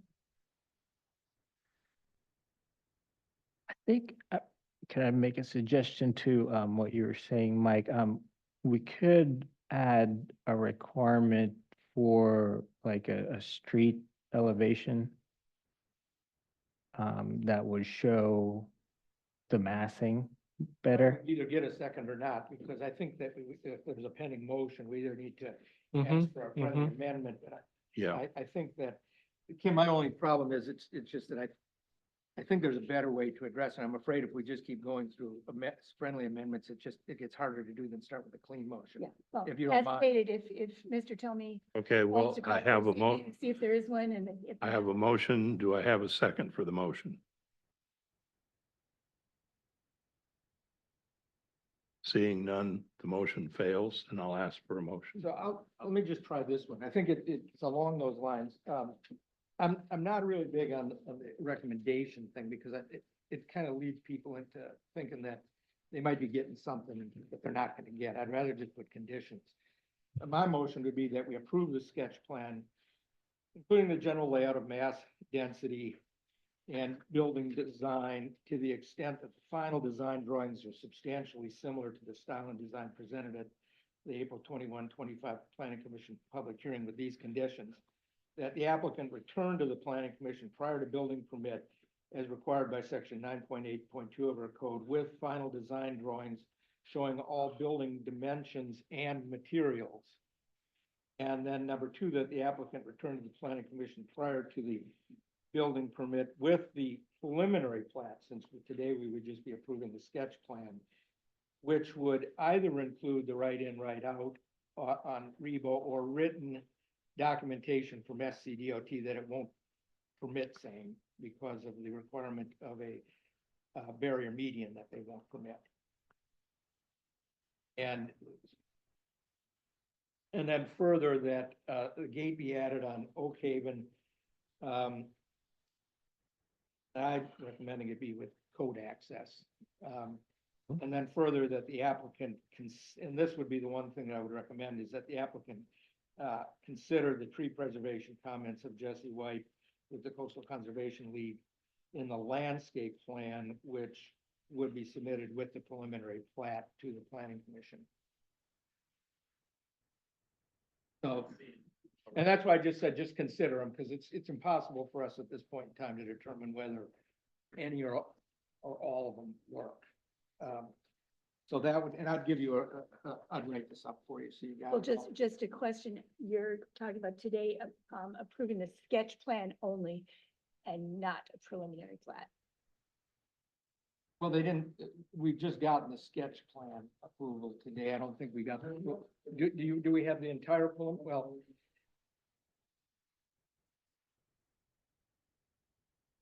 Well, the reason that I guess, let me.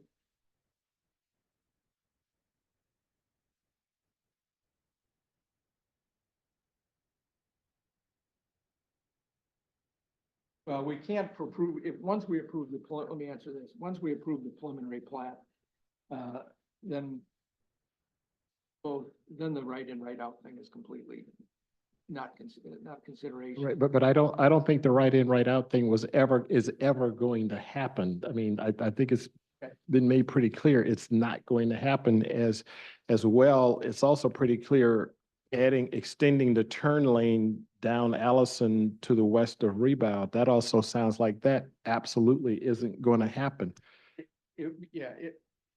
I understand it, and I take them at their word. We don't have any evidence from SCDOT, but I would change that to say approval of the sketch plan and the preliminary plat then, as I stated, so that would be the changes. Move to approve the sketch plan and preliminary plat, but they return per the requirement of section 9.8.2 with their final design, which would include building materials and the dimensions of the structure, so we know that in fact they fit on the lot. And then further that a gate with code access, that would be a condition, be added at Oak Haven.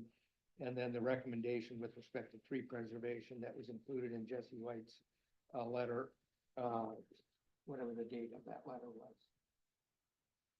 Today. Today. Yeah. Was it Today. Yeah. So you're taking out the part about the Rebo access. I'll take that out. Okay. If no interest in that, I'll take that out.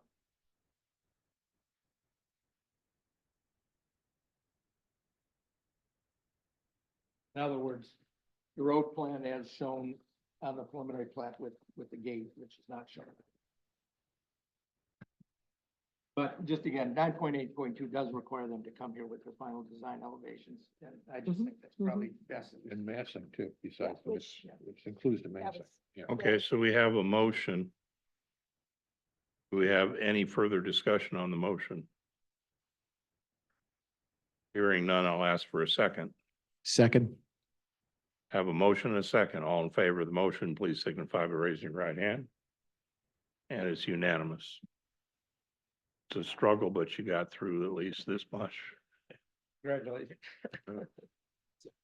Do we need to contact Mr. Trask and let him know we're? I think he was outside the door. I saw him. I mean, in the lobby. Yeah, okay. Yeah.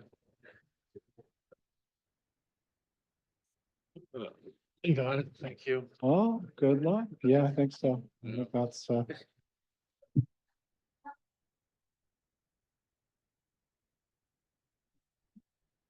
Welcome back.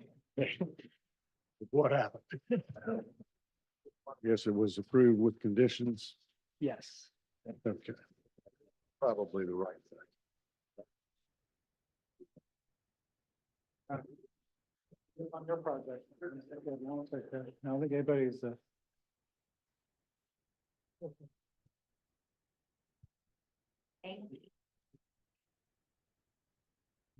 think no one's really.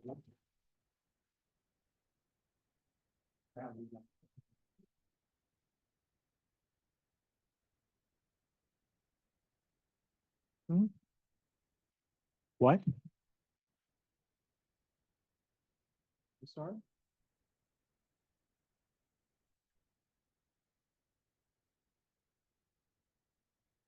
That would be good. That would. That ain't gonna happen. You know, I don't agree with that. I don't like the gate. Mhm. I know. Yeah, just do a Google search for City of Beaufort. I don't agree with the gate. Put a chain link up, One of those. Page, there's a link for agendas. just so the And it will police, have the guy can come in. Just put a chain link. All those cracks. Don't need to get fancy. All right, good to see you. How you been? Still working out? Going to, Okay. Do we want to take a 5-minute break or It's really up to want to you. move on? Proceed. Let's go. Okay. Let's rock and roll. All right, so we're going Can I to have move Michael on do this, but, to, I'll do it. Just, he was asking me where he could find all of this and I was telling him where he could find it online. Okay. We used to work out together at Lynn Brown. It's okay. That's okay. So. All right, all right, so we're going to move on to the annexation Something easy. application from Willie Mack. okay, so this is a two-part request. So there's two separate hearings, two separate motions that will be required. This is at 3659 Trask Parkway or Highway 21. It's located in the yellow outline there. And you can see what's in the city with the reddish kind of hatched outline. So all the properties in the reddish hatched outline are in the city. And everything that has no hatching is in the county. And this is what the county zoning is. So the county zoning is all C3 NMU, which is kind of a hybrid mixed use district. Sorry, Nick, they already started. And all the red is in the T5UC/RMX. So T5UC is our densest district. So that's 5-story, urban, like 0 to 15-foot setback. And then RMX is a regional kind of mixed use or commercial district that, the RMX T5UC is pretty much located along Robert Smalls and 21. Whereas like the last project on Rebo Road, it was just a straight T5 district. So the RMX kind of thinking that those properties could be accessed by an arterial road. That's the difference. Floodplain elevation map, I think you can see it's right next to the Albergati Creek there, or the river. Let's see, so this is what it looks like now. It is the old Greyhound bus station. So I think everybody's probably passed by it numerous times, or maybe even taken a bus from it, I'm not sure. But the future land use map is really hard to see and to pixelate, but essentially it has, this is a kind of an urban center zoning or future zoning classification. So again, pretty dense. And then the petition provided by the applicant that they own the property, and it kind of got cut off that, basically they're the only owners of the property and they have, basically a desire to annex it into the city. So, I mean, looking at an annexation and a zoning classification, first thing to say with an annexation, it is basically a voluntary thing on the city's part, right? You can turn down an annexation really for any reason. It's completely voluntary, but the zoning that you're placing on it, does need to kind of meet our comprehensive plan and make some, some findings of fact there. But the annexation does have to meet some statutory requirements. That's contiguity to the city, basically, and can we serve this property? But I think as you saw from the map here, it is basically directly contiguous to property to the west and to the south that's already annexed into the city. So it would make a lot of sense to come into the city, I think, from the city's perspective. this would be a positive thing. The reason why they're coming to the city, or they're petitioning for the city, and I'll let the applicant state, speak further on this, is the county zoning is kind of restricts this for certain commercial uses, whereas the city's T5 UC RMX does not. I think, and he can talk on the uses that they're proposing, but really until this becomes a change of use, it's pretty easy for the city to permit because the parking lot, the utilities, really everything is already there. So it can be quickly, repurposed, transitioned, just a simple, building permits can be, and zoning permits can be issued from the city standpoint to make it be consistent with almost all commercial uses. So if that makes sense to everybody, whereas the county's zoning is a little more complicated and a little more restrictive, strangely enough. And also under the Northern Regional Plan that was signed, basically there's an MOU with the Port Royal, the town of Port Royal, the city of Beaufort, and the county. And, really, the county's almost stating that, should this be in our area, which it is, that it really should come to the city of Beaufort if some of these issues come up. And so with that, I think I've kind of discussed all this so that, we see the finding of facts. We think it's consistent with the comprehensive plan and civic master plan. It would be very urban. It would be compatible with the surroundings. Again, they're going to keep the existing commercial building. It really does, just some cosmetic changes need to be made, and that's it. The property, I think, is suitable for the city and kind of a commercial gateway and corridor. I think, there's obviously roads, sewer and water to the property. I think there was a little question with Beaufort Jasper, but it obviously has been served by water and sewer for decades. I think this was kind of from the 50s or 60s, probably the 60s, this building. So we would recommend approval, and we're recommending the T5 UC RMX. And I know there's some questions about that split zoning, but that is what the city has basically zoned all of the properties along 21 and 170 is that split.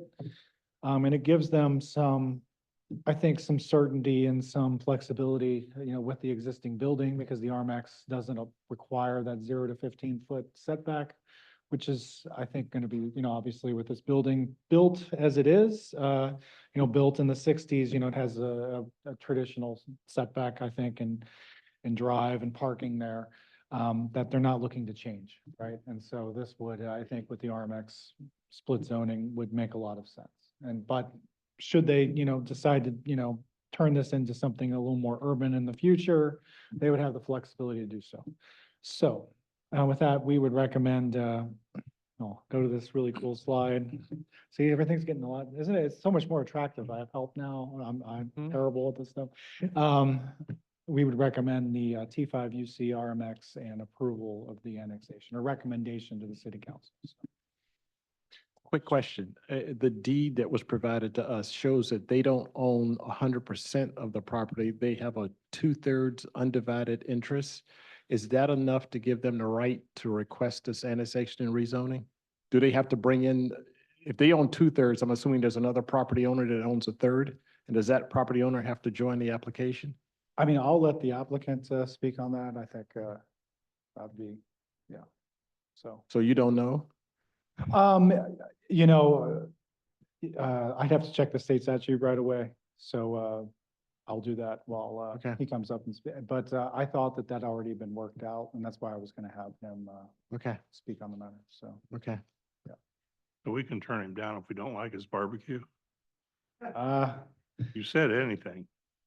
well, I mean, the commercial use, I mean, there's some restrictions on commercial uses, I think as you saw, like a car wash is pretty difficult to do. Storage can be done, but it's extremely difficult. Like a gas station can be done, but it's extremely difficult. There's some things with our code that they can be done, but almost every commercial use, most of them that you can think of would be allowed in this district. So I guess, so the question I had earlier, that the board might want to consider, is, since it's this mixed zoning of T5 UC RMX, whether or not, we would want to put this only as an RMX, zoning, that would, it may restrict it a little more, but it also has some issues with this being in the quarter and not having a setback could be problematic.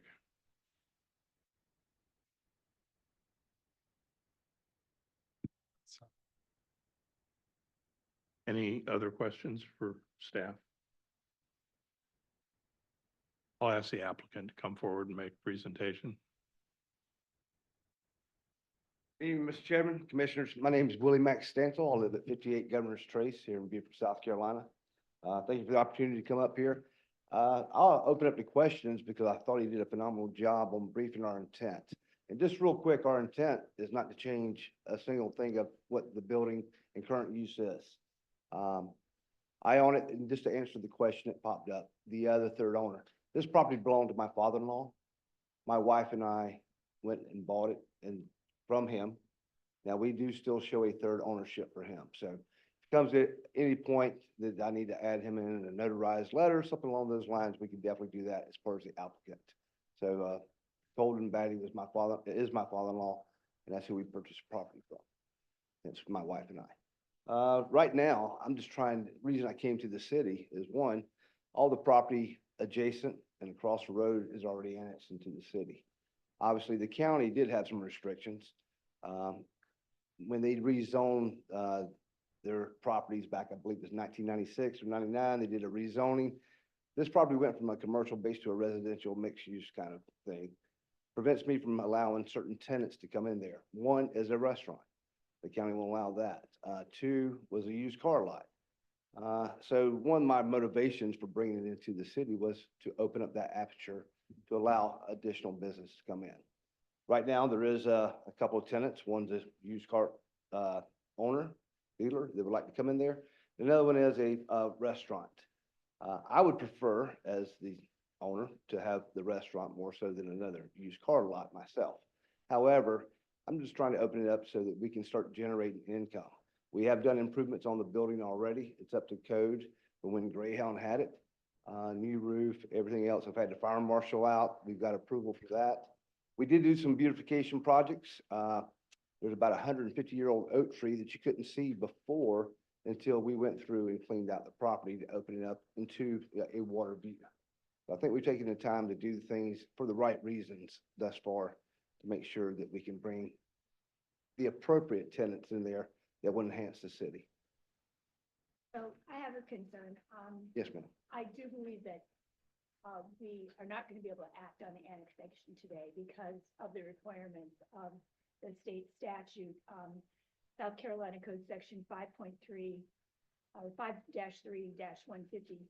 You either have to have 100% of the people join or 75% of the people join. And you just told us you've got 66 and 2/3% and 2/3 ownership. So without your father-in-law's joining in the petition, I don't think we can proceed today. But I will say that I'm in favor of granting this annexation and also the zoning request to the T5UC/RMX. And so I'm wondering if you might be inclined to get your father-in-law to sign on. I'll change him off the deed, actually, is what I Well, mean. whatever He you should have do. been on the deed to begin with, but and I'll address that with Harvey and Batty. But yes, you are absolutely correct. It does show that type of ownership, my wife and I, along with my father-in-law. So So would you be willing to defer this until our next meeting so you can get that paperwork taken? that was like, per code, I don't have a choice, but yes, ma'am, I would. Okay. Yeah, I am in favor of it. We always need more good barbecue in Beaufort. How do you know it's barbecue? Pardon me? I said, how do you know it's barbecue? I don't know. It came up. It came up. I thought I read that in You here did, yes. somewhere. I thought I read that too. He's leading the charge to be the first tenant once we get annexation. Are you intending on having just one operation there, or did I understand it be multiple? You talked about used cars and barbecue, or are we talking? No. I mean, that's the kind of tenants that have approached me on Okay, renting but that. not- No, not, no. It's one or It's the other. one or the other. And I've been approached about splitting up the storage, so forth, so on. I want to maintain the beauty of that piece of property going back to the water, which we opened up. And a restaurant makes a great venue for that. If they want to do something that's within code, obviously everything be within code, to enhance that property and from a restaurant's perspective, I think it'd be great. Can we include in the motion the ethnicity of the restaurant? As opposed to barbecue? Maybe a laundromat and barbecue then.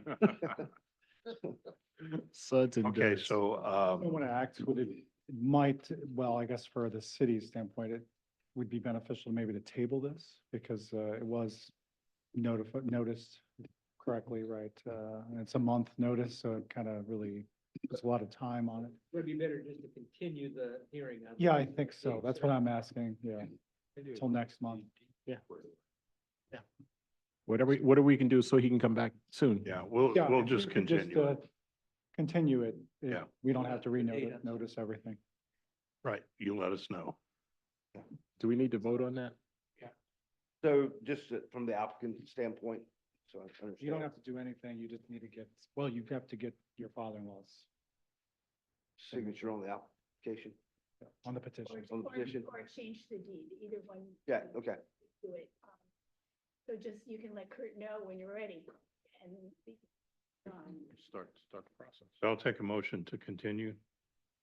Yeah. Do I have to repay the application fee again or no? No, Thank you. just state. I'll make a motion to continue it to a date uncertain so that the applicant can. And Kurt, I assume as part of that continuation to a date uncertain is that it'll be adequate for notice purposes, that you could put it in the, whatever your normal postings are on the agenda on the website. Yeah. So I'll second that. Motion and second, all in favor, please signify by raising your right hand. And it's unanimous. Thank you. Bring barbecue next time.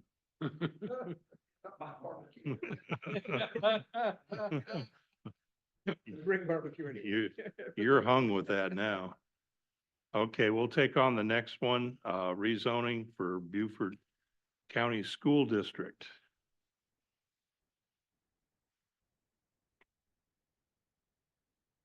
All right, good evening, Chairman, Commissioners. I'll be presenting the 30 Cougar Drive rezoning request. It's just rezoning, no annexation, so hopefully this one will be a little easier, a little simpler. All right, so the first slide, as you can see, it's the location zoning map. It is currently zoned T3S. The request is to go from T3S to IC, Institutional and Campus District. So just a little background, it's 41.3 acre size parcel. As stated, it's currently T3S. The applicant, the Beaufort County School District, they want to make significant improvements and alterations to the site, which currently with the T3S zoning restricts them. Primarily with the building height, a lot of the T3S restrictions are primarily intended for single-family development, not for a school.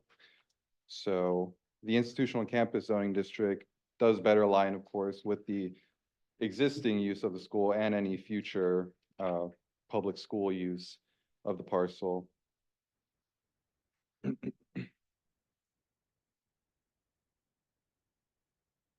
Here's the floodplain elevations map. As you can see, it's mostly in the shaded X flood zone. Not really too relevant for the rezoning. Here's a street view. It's really the only street view that you can get to it. It's pretty old, I think from 2008. Just kind of shows a little bit of the site from the ground. Here's the future land use map. So the future land use map of the comprehensive plan identifies this parcel as institutional. So really the question is why this wasn't zoned institutional campus from the beginning. But besides that, the Ladies Island Middle School is also identified by the Civic Master Plan as one of the various elementary and middle schools within the city of Beaufort. The rezoning will also aid in you know, compliance with the civic master plan, and of course, with this future land use map of the comprehensive plan.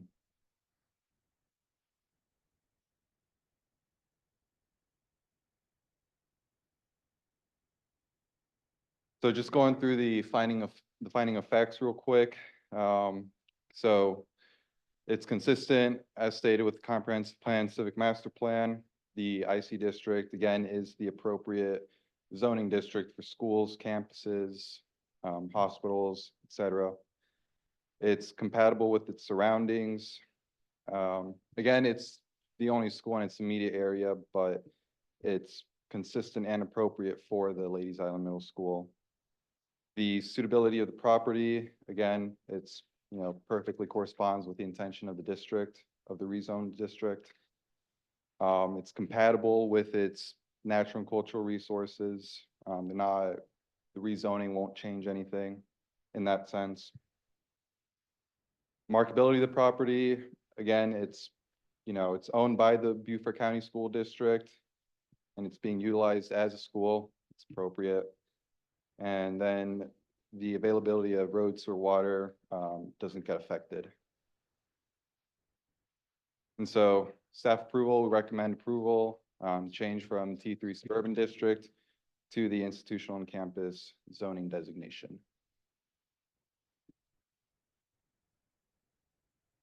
That's all. Could I ask a question? Yes, please. Is the main issue the height,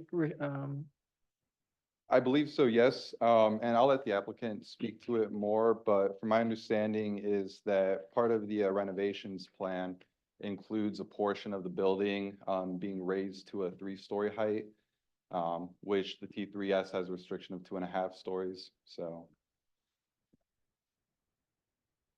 Any other questions? Ask the applicant to come forward and make a presentation.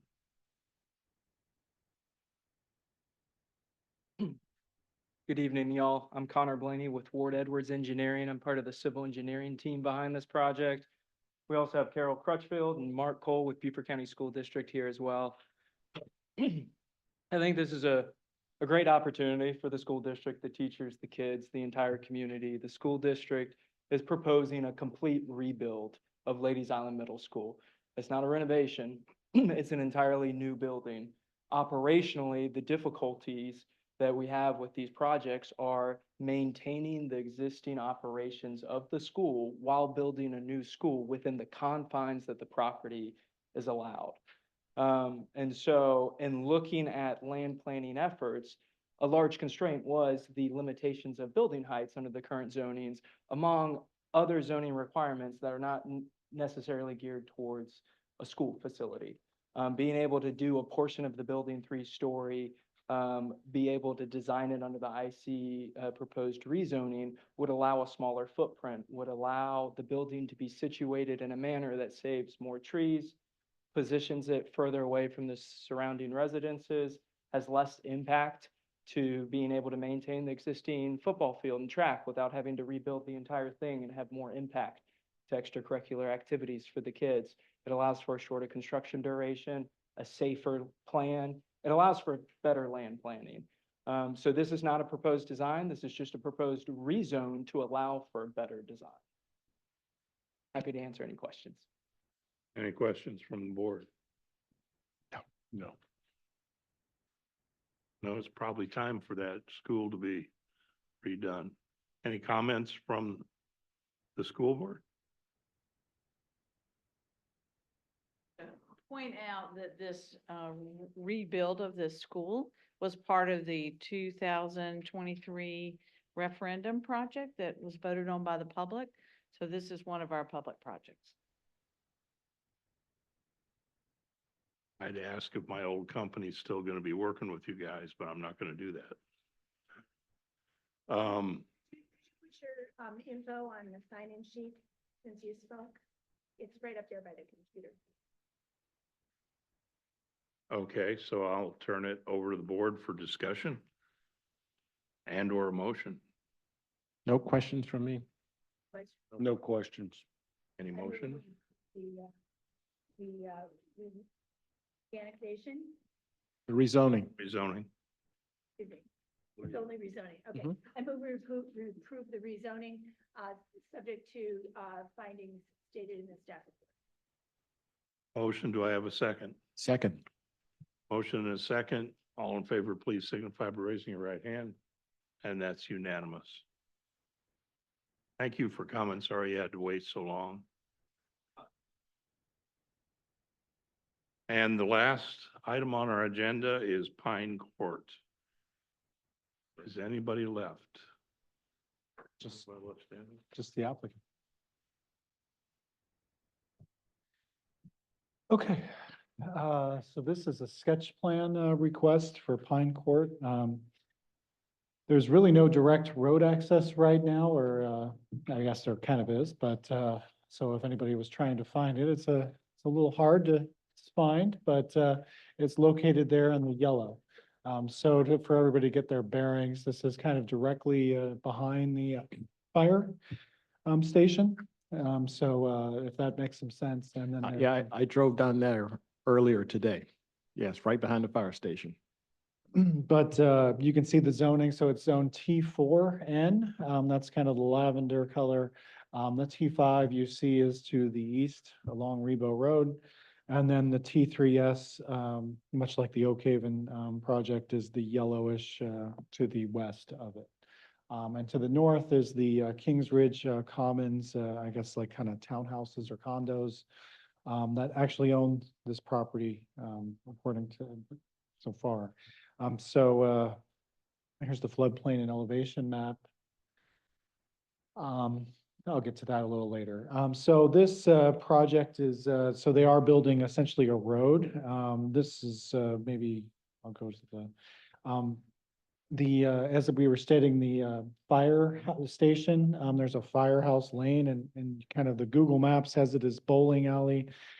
And then there's Firehouse Lane. I think we've determined it's actually Firehouse Lane, which is a city road. So the city road is where I have, well, the cursor doesn't show up there, but where there's a box, a text box, that road kind of continues, and then that road would continue through this project up north to where the Kings Ridge, essentially condos are, and that would connect to their entrance to the north. So if everybody has an understanding of where we're talking about. And so this is a unique request. So in looking at at the code right now, anytime you propose an extension of a new street, it requires a sketch plan approval. But this is only 20 lots. As for 20 lots, it does not need to do a traffic impact study. It's also single family lots. So single family lots don't really require the design requirement that you have. They're somewhat exempt from it. But I just want to put that out there so everybody understands. And so this came forward as essentially more of an affordable or attainable housing project that's in partnership with the hospital. And I'll let the applicant kind of speak on that. But I guess the idea is to provide affordable housing for hospital employees in partnership, I think, and to build them as modular homes. Obviously, those are potentially much cheaper homes with Clayton Homes that you see before you here on the screen. So they've been working with our staff architect and staff to kind of create a model that would meet our prescriptive standards for single family detached homes. And I think they're almost there with that. And so now we've been working on the layout, which started like this, is more of I think a little more of a multifamily type of look, where there was a shared parking lot that backed out into the street.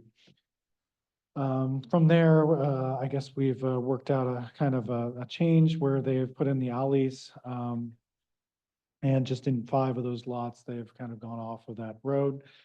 That's Firehouse Lane, the extension of Firehouse Lane.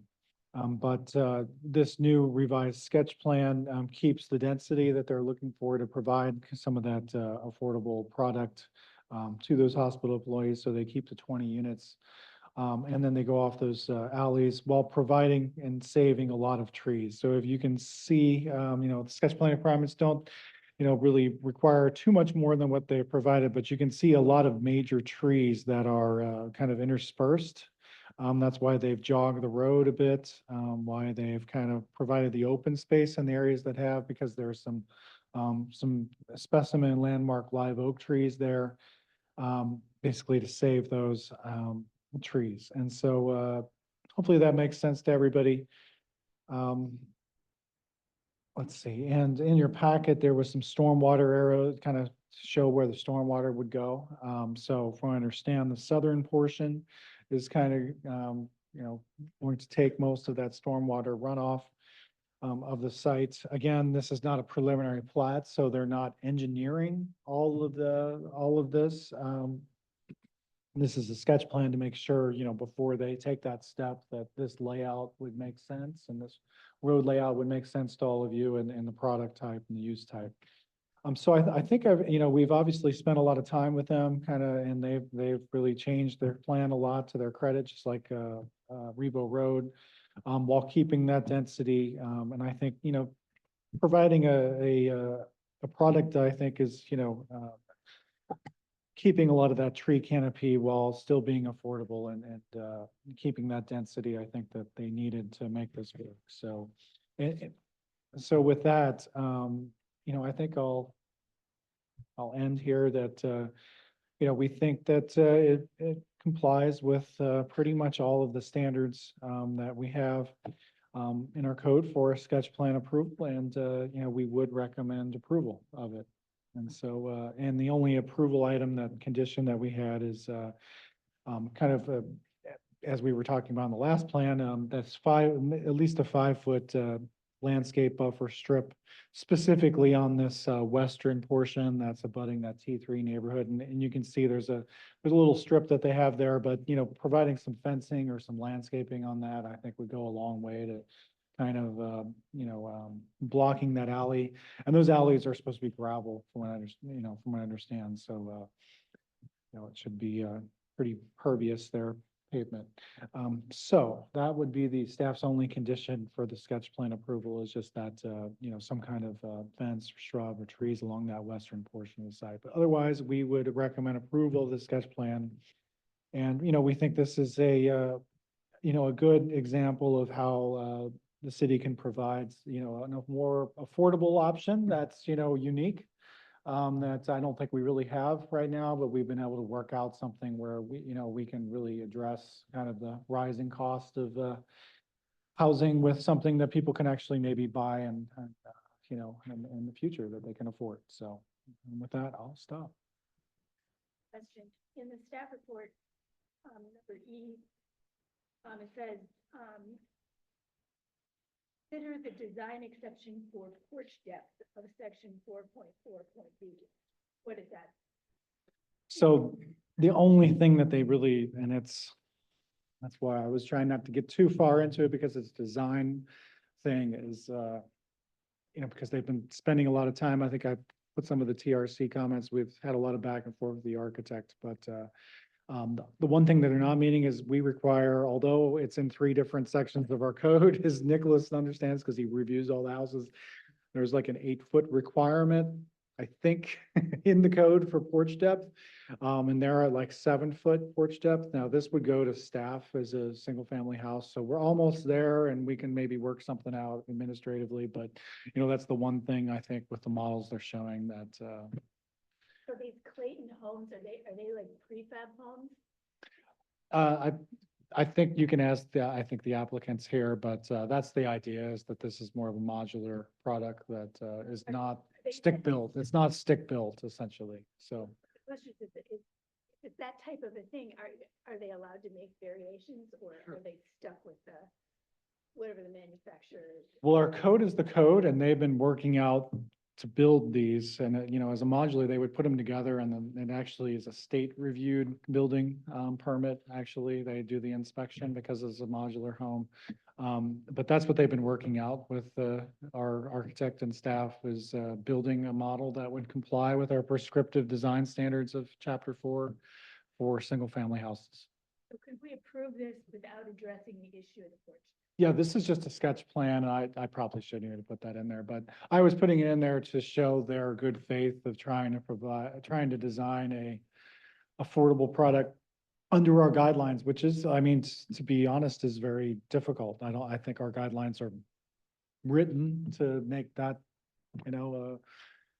it's not easy not to build a stick-built house under our single family guidelines. That's the easiest way I can say it, so. And even though this may be prefabricated, the houses would still comply with just the regular, residential code, structural stuff and energy compliance and all that things. Okay. That's right. I think I would ask the applicant, the specific details of that because he's gonna construct them. So, obviously you have two architects that modular houses and their more affordable nature have been something that's been talked about as long as I've been doing this, and we just don't see it coming forward a lot, so. Talk about a screen wall along the back side of the property. I'm gonna say that's to the west. Yeah, the western portion that's here on the screen. Yep. Okay, how about along the southern, what is that? What are those numbers? The southern portion is pretty well, Eight- that's, 9? Would that, below 8 and 9, would that have? that's a large, like kind of just an open space slash, There's nothing there to screen. nothing there. There's a, Trees. no, when you drive down past the firehouse, the current street, it ends right in It the, ends right here, right. it at ends in the- like the lower right-hand corner of what you see, and then there's a piece that peels off around to the right and forms like a parking lot behind but to the left there, if you look at the grays, there's a great big hole back over there. This is substantial wetland, actually. Yeah, back it's a there. great big hole back, because when I drove there earlier today, I was wondering to myself, where are they gonna build this? So now I get it. And that's why that's not being touched. So. Yeah, and there's nothing to screen. Okay. When I was there before, the apartment complex that would be on the northern end of this looks like the parking lot would connect. This one shows it terminating. Do you know, or should I ask the applicant that, what their intent is there? Well, I would ask the applicant, but that complex actually is the owner of the site right now. So I think this is under contract with the applicant. And so if you wanted to add a condition that, that the full connection is made, I think you could, or. Well, I don't know that our But city code maybe says not. that we have to connect parking lots necessarily. It doesn't, it would be, it's private, Well, not really a road, so. it's I understand that, and. It is owned by and I the guess same applicant. As we move down the road with the design, maybe we could get into that a little more, but maybe the single-family residential would prefer not to be connected to the apartment complexes. I don't know. It might not, but I think our, fire would Wouldn't this? be desires the these- connection. So- I see, These yeah. areas where you only have one in and one out, one area to go in. Yeah, and that, we really want the two ways in and out. But again, like the last request, Yeah, Let me understand this. So Firehouse Lane is it a, what I would call a dedicated city street? it is actually one of the few dedicated city streets. And so, this would be, by name, would be a continuation of Firehouse Lane. That's correct. But it will be a private street. That's correct. And so, first of all, I just say that for future reference, it would be a lot better if, I like these things being superimposed on an aerial. It's just this aerial, you can't see a damn thing. I'm just waiting to speak. Okay, maybe that would help a lot because you can't But- make heads or tails. but Let me just- let's have the applicant Yeah. come up. Let me just say this one thing that occurred on that connection, that the thing is that it might be owned by the applicant at present, but these apartment communities get traded all the time. Sure. And so then the question is, if it was connected, the way that you see the functioning of that current apartment complex, do you think that those people will end up then coming down through this private road, a development out to Firehouse Lane, or are they gonna? Sure. I don't see why they wouldn't, but possible. It's possible, but it's only 20 units, so it doesn't trigger a traffic. It doesn't trigger a traffic impact. 20 units wouldn't, but I don't know how big the apartment complex is, because I can't even tell. It's not terribly big. But you know, again, we need that second access for fire. And so, you know, should it be a gate? It doesn't matter to, I think, staff in this regard. Right. Yeah, I know, but it's still a standard, right? It's just a fire code. So, We've talked about this before, and Clinton understands this because he lives in a private home development. Yes, But yes, particularly indeed. an affordable private home development, there's only 20 of these things, and they have the long-term maintenance responsibility for this road. If all of a sudden a whole bunch of apartment people are cutting through here all the time. Increases when it wear and starts tear. Developing Yeah, problems, yeah, it's gonna be yeah. these 20 people in affordable houses that are gonna have the obligation. That's my problem. Well, Is, once again, what I would say is, if we're gonna force them to connect for fire reasons, then I would recommend not a key access gate in this condition, but just a fire access gate, so that the apartment people aren't constantly going through this little affordable housing community and putting an undue burden on these people long term, because that would be really problematic. Exactly. yeah, I think staff's amenable to that. You know, this is unique, right? But, yeah, Okay. yeah, it makes a lot of sense. Again, I- it's not a road to the north, so. I guess I'd be the only one to disagree with that. I don't want, you know, gates everywhere blocking, you know, everybody from each other. Yeah. But And I understand, we'll go to the Ken, but and I understand that, and I agree with you generally on that. But when you have particularly private street developments, I get concerned about, but particularly when they're an affordable home community, I just look at it, the long-term obligation, financial obligation for these people to maintain a road that everybody else uses, it just becomes impractical. Is it possible to bring up the street network adjacent to, I forget the name of the street that comes down behind the Dollar General, beside the Dollar General? Because to address Bill's concern, I think that those apartment people would be more inclined to ingress and egress directly from that existing public street that connects the neighborhoods to the rear and then comes directly out onto Rebo Road. I mean, I would agree. I don't think you'd have too many people that would not take Pine Court to Rebo Road, but from the apartment complex, but I suppose it's possible, right? But- Especially if you're coming north to cut through, that would be where I So I'll think, take a break and let the applicant come forward. I've got an extra fire guys. you plug it in there. Excuse me, because allergies are really bad down here. I have an answer for most of those questions that they've brought up today too. Hi, I'm John Rosebush from Clayton Homes. Nice to meet you all. Thank you for, I was worried you were gonna table me and tell me we weren't gonna be here. I drove 7 hours today, so thank you for taking the time today. So I understand what you said about the rendering. So I don't know if you can see this, but we have another rendering here that we basically created more of a pictorial that's gonna be easier to see. Does that come up? So we've been through about 7 or 8 iterations of this, trying to accommodate all the concerns. I'm not sure. And to the question, oh.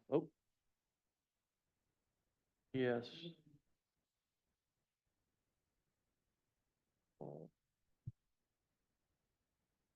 That street is actually called Bowling Lane.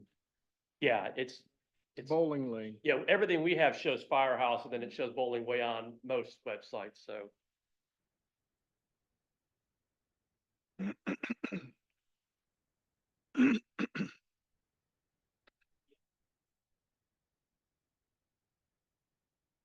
Center mode on the other, PowerPoint for change? Yeah, this is a different.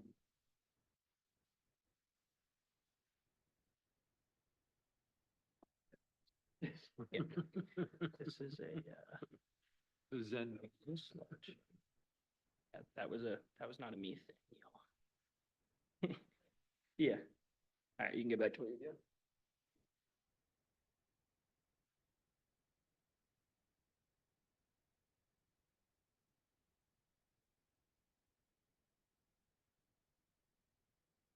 Can you all see that? Oh, now we can. Okay. So I'll try to answer. I kind of kept track of the questions I was hearing. The buffer on the west side, no problem. We have no issue with that at all. In fact, there is some vegetation back there we'll probably try to save as well. What we'll do is we'll add probably additional vegetation. If it seems that the buffer is not going to be feasible, then we'll put a opaque fence up. We don't have an issue with that.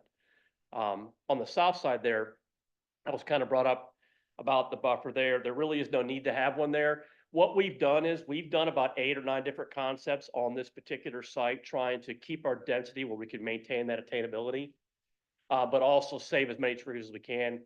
We worked off the tree study that we had. The largest of the species that are there and the ones that were most preferred to keep, we have been able to maintain with this layout. We did sacrifice quite a bit of density to do that. We're not even touching that lower south end.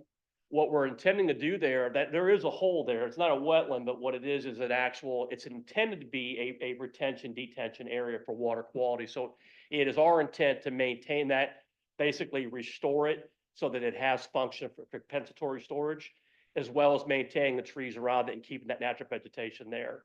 Well, But go ahead. before you get off that, if that is an existing retention, detention, you're gonna need to figure out what it was designed for. It's not an existing, it seemed like that was the intent of the previous developer, but there's no, Okay. we're gonna do our construction plans, we're gonna do our water quality and our drainage state requirements to submit later during design. Yeah. But it's our intent to use that area for water quality and water storage.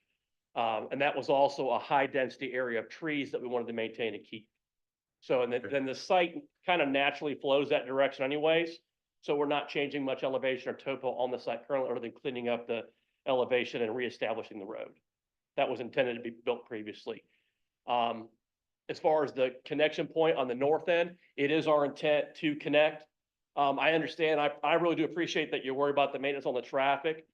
Even though we're building a private road, we intend to design and build to public standards. So we intend to build to what you're going to require for anybody if it was a public road.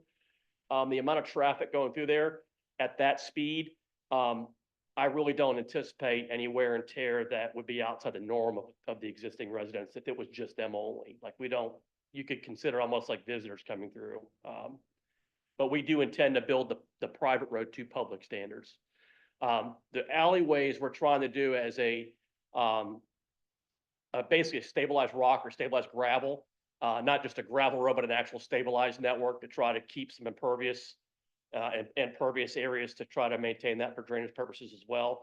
We've kind of showed the parking here. We went away from the street parking. I think we kind of like the street parking, but when we got to this, we were like, okay, this kind of fits a lot better. We're kind of maintaining that more communal feel. We've kind of thought we've kind of addressed as much as we can of the conservation. And then again, density wise, we are doing public water, public sewer on an existing stub connection that's back there. We've already talked to the utility department. We don't see any issues with that. As Kurt said, we have gone through quite a few different iterations. I think some of these were kind of brought up here. I wanted to bring a few here just kind of personally to show you. They are a modular home. It's a partially fabricated home at the facility and a partially site-built home. State inspection, state requirements. They are placed on a foundation with a block around, similar to a crawl space. They are going to have porches. And to Kurt's comment, we don't have any issue with the larger porches. It's just getting drafting to give us an updated sketch plan to show that we changed the models quite a bit to accommodate them. The beauty of our product is that we can manipulate and change things as is, and the porches are a site-built item. They're something we build on the site itself. So it's not something that's fabricated within the factory, but it is a partial site-built, partial inspected at the facility, partial inspected on the site, and is a modular compliant home. And what this is, as he mentioned, a collaboration between us and Beaufort Memorial Hospital to provide obtainable housing for the workforce of the hospital itself. This is the actual project directly with the hospital. Will these properties be offered for sale or are they going to be rented? They're for sale through the hospital. Okay. We are just a partner to build and supply. So house number 14 on the plan, I guess that's a driveway or something to the fire station. It abuts right up to your drawing. Well, again, this is kind of it's an overlay. So it's not, I mean, it's to scale as best as we can get it without actually doing a survey and true line work. It is a fairly substantial it will probably shift a little bit. All the lines will probably move a little bit, even the sizing and it might change. When the final plat or preliminary comes through, after we do an ALTA and do an actual ground survey, it will fit properly. I wanted to give you something better than just the overlay of the map. I mean, I know that it's just hard to give you more than that until we go out there and do an actual ALTA survey. So we did what we could to try to provide a pictorial of what we intend to do. Okay, my suggestion is that you consider some kind of landscaping, particularly in that area, to hide the fire station and give some privacy. I think that what we're gonna do is try to separate the community, kind of similar to the northern property where they fenced in, and we're gonna apply that as we go with the housing. When we start fitting placement, and that's why when we got the staff report, they're like, hey, Wes, right, we already intend to do that. We're just not showing it yet. But we already intend to do that. We want to kind of, capture that. Again, it's a small community, attainable housing. These are 13 to 1,400 square foot houses. We're trying to provide a product that the hospital staff can afford, but also give them kind of a unique feeling there. After driving around here in Beaufort, I want to move here. I kind of want to buy a house myself here. It's beautiful. I mean, it's beautiful now here. The mossy trees and everything. Where do you? I live in Knoxville, in Florida, but I came here today and when I got here, I'm driving around and go, wow. I mean, I'd like to find some more land in the area besides this one. It's a really nice area. I've never been to Beaufort. I've been to Savannah. I've been to the surrounding area, but I've never been to Beaufort until today. We'd have to check your credentials before you could do that. It's all right. It would help if you brought barbecue. I'm a veteran, if that helps. I'll bring barbecue. I'm a barbecue. No, I barbecue myself though. I don't buy it. I smoke my own stuff. So, but no, we're trying to, we've gone back and forth and around with Kurt's group for a while. And again, they are strict, but again, they want a specific item and they want us to follow the guidelines of the community. And we don't have any issue with that. I think we've bended quite a bit. Again, we could get more density. We were trying to stay around 20. At one point, I think we had a couple miles that were 25 and 28. It just looked too cluttered. This was kind of the best rendering that we've come up with thus far. I think that the hospital likes this one the most. We like it the most. And I think Kurt's staff kind of agrees this is kind of the best approach they've come up with so far. Now, when we do our ALTA and do our final layout, I may lose a lot. I don't know if I can fit this many exactly. Until I get that actual ALTA survey, this is a conceptual. I may actually lose density from this. I may be down to 18, but we think we can fit this. Is there any intention of putting some type of play area, jungle gym area for the kids? That wasn't something we intended to do, but what we do intend to do is clean up that southern area and kind of make that somewhat of an amenity. We might put some park benches out there and try to make that more kind of a walking and more of something to go sit at and relax. That was one of the reasons why we kept it. Also, the amount of trees that were in that area, we didn't even want to mess with trying to remove that. It's just too much vegetation. If you go to the site, it's pretty wide open. Other than that, there's a few trees here and there. So we've kind of moved our models around to fit and function within that tree canopy. If we try to get in the southern area for density purposes, I don't want to do that. I suspect it gets very expensive as the closer you get to that big hole. Well, the cost to delete a tree and to cut a tree down is outweighed by the additional lot, but we also want to create a community that people want to live in. I don't want to just jam everything in there and fit. I mean, like I said, we could probably get one or two more on this layout. We're already at the mindset that we may lose one or two from this, and then we're okay with that. We want to build the right community. I don't want to just throw stuff in here. Especially being a partnership with the hospital, I'd like to build more housing for them. Can I ask you a question? Sure. Is it time for Mr. Kinder asking him questions or wait? We're already doing it, so go ahead. Don't have any public. I lost control about 20 minutes ago. I'm sorry. So, the driveways, they're look to be mostly the same depth, but this is a problem if they're not of a sufficient depth, because it seems like everybody in South Carolina drives the biggest pickup possible. I do too. We're gonna build to fit my truck in the driveway. What are the depths of these? I can't answer that. That will come out in the conceptual. Well, that's real important. We're gonna build to whatever the guideline the city's requiring us to build to. Yes, for what the minimum is, because if we approve the sketch plan today, that means we're giving you the authority to go forward to prepare at considerable expense, the actual, what we call preliminary plan. But with a sketch plan approval, I still have to provide a preliminary plat as well as a construction design and layout. Let's assume that this sketch plan here is generally to scale. What are the depths of this? I see a dimension, it's 20 feet on sheet EX. That's on the conceptual one. That's not this one, correct? Yeah, that's this. Yes. Well, I see the roads are 20 feet wide. Is that correct? Proposed? Yes. We're actually considering going 24 feet. We're not sure we can fit it. Well, I'm looking at, I mean, when we approve the sketch plan, if we do, we gotta go on basis what you give us, so. That's 20 I'll feet on assume that there, it's only correct? 20 feet, so. It is 20 feet, Bill. So as far as guest parking is concerned, I guess they're just gonna park along that 20-foot wide road, is that right? We intend to do an HOA. We do not intend to allow street parking. They'll have to park in the alleyways or otherwise, so. Well, so for example, I'm just trying to understand it. There'll be guest parking. We're not gonna restrict an HOA where somebody can't park a car out there for an afternoon, but we're not gonna allow permanent street parking within the community. We don't allow that in any HOA. When people come over, they're allowed to park along the roadway. But we're not allowing it as a right of permit parking for residents And to I mean- use.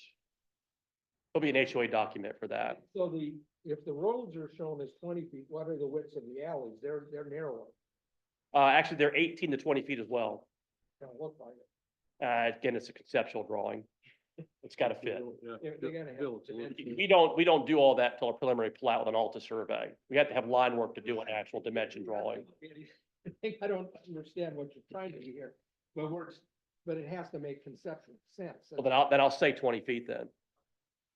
And you can fit it, okay. I just want to make sure that I don't mind giving you that. I'll say 20 feet. for the alleys as well as the roads. Sure. So are these like parking pads? Oh, they're concrete driveways. Okay, so but they're not going to a garage. Negative. There's no garages in these houses. Okay. Can I ask a question, please? The, your lots 10 through 14 and then 15 through 18 are front-loaded lots. Could you not, or did you consider putting an alley, meandering an alley in those trees? In the drawing in our packet, it appears that the trunks, are sufficiently far apart. Then you could pull those houses directly up to the alley and backload them, just like you've got on all the rest. Wouldn't that be a better design? And so when you did have larger vehicles that needed to back out into the main street, that wouldn't be a problem. We did look at that. Unfortunately, putting the extra driveway there, we also have to take into account utility placement. So I have to be able to get utility to these houses. So we didn't have sufficient right of way to get utility inside of there. Also, when we do these houses off the main, I'm sorry. Really loud there, I talk loud. We explored, again, those houses can face either direction. So we could technically put that as the back of the house where that driveway's at along the roadway and put the front in the middle, almost facing each other on those houses. Well, that's not a bad idea. First of all, I like the project and I admire, the combined effort to try to create a more affordable project. And that's not a bad idea to meander a sidewalk perhaps through that area there. That We could looked be. at a gravel walkway path to go between there and allow that. We had a street parking plan before. We intended to have all of them facing that direction. And we went away from that with this. But again, this is not necessarily dictating that that's the front of the house. That's just necessarily dictating the lot placement and the driveway. I think what we're looking at as a company is to make those inner lots face each other in the courtyard area. So when they go to their front porch, they're actually standing with an open space between the houses. I think that's a better idea. That's a Yeah, good idea. And that'll come out when we start doing plot plan and house placement, when we start doing porches and that stuff. As far as this goes, this is more just to show necessarily the lot placement. So Paul, are you saying that 10 through 14 and 15 through 18, they would face each other, their front porches would face each other? Well, as the applicant is describing, yes, they could go that way, particularly if there were a sidewalk that ran down there. Now, what I was suggesting is that they run the alley down there so that they could backload them all and then have them facing the street. But I like what his comment, frankly, I like better. I think it works. I have to give them credit. I mean, we looked at every possible, we pitched that ourselves, we sketched it out and stuff, but I think what they ended up with is really from a functional, because of the issues they were having, really this was the best design we saw, so. We agree. I mean, So- every one we gave to you guys, we were like, we like this one more, but when we got this one, it was like, yeah, this works. So I did a site like this called Point West in Florida a while back, many years ago, where we actually did houses where they actually had, the roadway was the back of the house. And then in the middle, they had faced, and that's kind of what we're exploring here. We haven't gotten the house orientation, the house placement yet. We'll get to that with plot plan, but again, is our intent to try to give that communal feel. And if we're doing front porches here, well, we might change around, try to change elevations to give different views, a different perspective while you're driving through the community. So that was one of the big iterations with the vertical aspect of our project was we were trying to show so many different variations of an elevation, try to make the houses look different. They didn't want all the houses to look the same. So changing them around, changing orientation, changing front to back is another option for us to improve on that as well. I think the elevations look fine, and I don't have a particular problem with them looking quite similar personally. I have one other question. Is the intent to provide sidewalks as intended in the? We are putting and so sidewalks in, forth? they're just not shown. Right. So we are putting sidewalks in as well as curb and gutter. Like we're doing a full-blown public roadway design once we get our survey, that will be provided. Mhm. But it is our intent to follow the guidelines of the city and to have walkways. That was a crutch. I kind of didn't want that, but we are going to do that. I spent a little time driving through that neighborhood the other day, and you have the apartments that are right there behind you. And then you have some new being constructed that are 3 or 4 stories on the opposite side of the street. But if you keep going down there, you've got a whole community of these small bungalows. And they're very, very similar to the ones that you have shown here. But there are variations in it, and a lot of them are really very nice, but they're all about the same size. It's worth spending a little time and. Yeah, this taking a is look something at that's kind of a those. new product for us that we're kind of creating it specifically for this. This is outside the box from anything we've ever done as a company. I've done something similar to this at a previous employer, but this is something that we've kind of come up with to try to combat a couple of different things. One, the architectural regulations that are required, which are very stringent. 2, the layout and the ability to utilize and make the land function to where it's affordable and attainable. That's the whole point of what we're doing, is to try to create a house that the people at the house can afford. And then 3, to create something unique that we've never done as a company. So for us, it gives us an opportunity to have a flagship here and get a foothold in the Beaufort area. We have a pretty heavy presence in South Carolina, North Carolina, and we're always looking to get closer out here. And when I was 15 and 16, I worked for a modular home company as an architect, and the craftsmanship that goes into them is pretty remarkable. They're actually much better built than just the stick built. I would welcome anybody to come to one of our factories and see how these are assembled. It would They're- amaze people. It's amazing to be in the factory and watch them. Are you with Clayton or are you? Yes, I am. Oh, yeah, they're climate controlled construction, so they are. But they're very. I mean, Well, it's not just that. I mean, I heard somebody mention energy related too. Our energy rating is like, we're trying to be energy net zero. Like that's what our goal is, to create a home that's literally energy net zero. Yeah, I think we're kind of the one leading that charge. The efficiency that we're putting out in these products is like nothing else. And again, like I said, I would welcome anybody to come and see how they're assembled. I mean, even the site itself, it's pretty amazing. All right, we need to move forward. I these like 2-bedroom, 3-bedroom, They're Three-bedroom. Plan. 1 bath? Too bad. 2 baths, okay. Yeah, I think it'll be cool to see solar panels in this. It's coming. How about, Like, we're actually, we're creating solar shingles right now. So our goal is to get, I mean, we're owned by Warren Buffett. We are a conglomerate of him. And it is our goal to create an energy zero efficient home. yeah. So it is coming. Just one little thing, one little comment. I'm not sure, if you guys have put thought on the foundation material yet, but it looks like stone, and stone is not, one of the materials that's not allowed in the city, but I mean, you could go whatever else, basically, you know. As far as the alleyways, No, I mean, I'm talking about the foundation material on the base of the house. oh, well, we'll do an equivalent, whatever they vertical approves. I mean, that's just getting a concept. Yeah, I know, that's what, I was just, I We just, generally do like a non-struck block, like a decorative type block around the foundation footer that kind of, you know, the days of, that's how we basically make our crawl spaces. yeah, I'm Yeah, sure. no, we'll be submitting that through for that.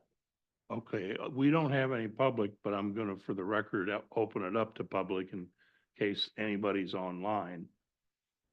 No, sir. Okay, so I'll close public comment, turn it back over to the board for any further discussion and or motion. I'll have a motion with some conditions. I'll just mention the ones before I make a motion, just, first, you still have standing by your condition, is that right? The one with respect to the 5 foot of screening. And then I'll include a design minimally as presented because even though our approvals of the sketch plan, code specifically says we can include conditions. So I want to have design minimally as presented to us in these elevations. And I do think that an HOA is imperative, because if we didn't put it as a condition, it's not a requirement of the code, is that? You have to, as a company. Yeah, but that's important to you, but I just want to, it would be important to us to have it as a condition of approval. I've seen too many of these, particularly affordable home communities, which I support a lot, going in without CCRs and. Oh, no, we have a full-blown management company that writes that for us, the legal team. Right, We and don't I need to just- write it ourselves. I understand. I used to represent companies like yours and I'd write these things. So I just want to make sure that they're part of it. Understood. And then the access gate thing, I still think that's a good idea because I'm concerned about the access coming through here. I'll comment on that. I heard that earlier. I don't have an issue with putting a gate with a Knox lock just for fire.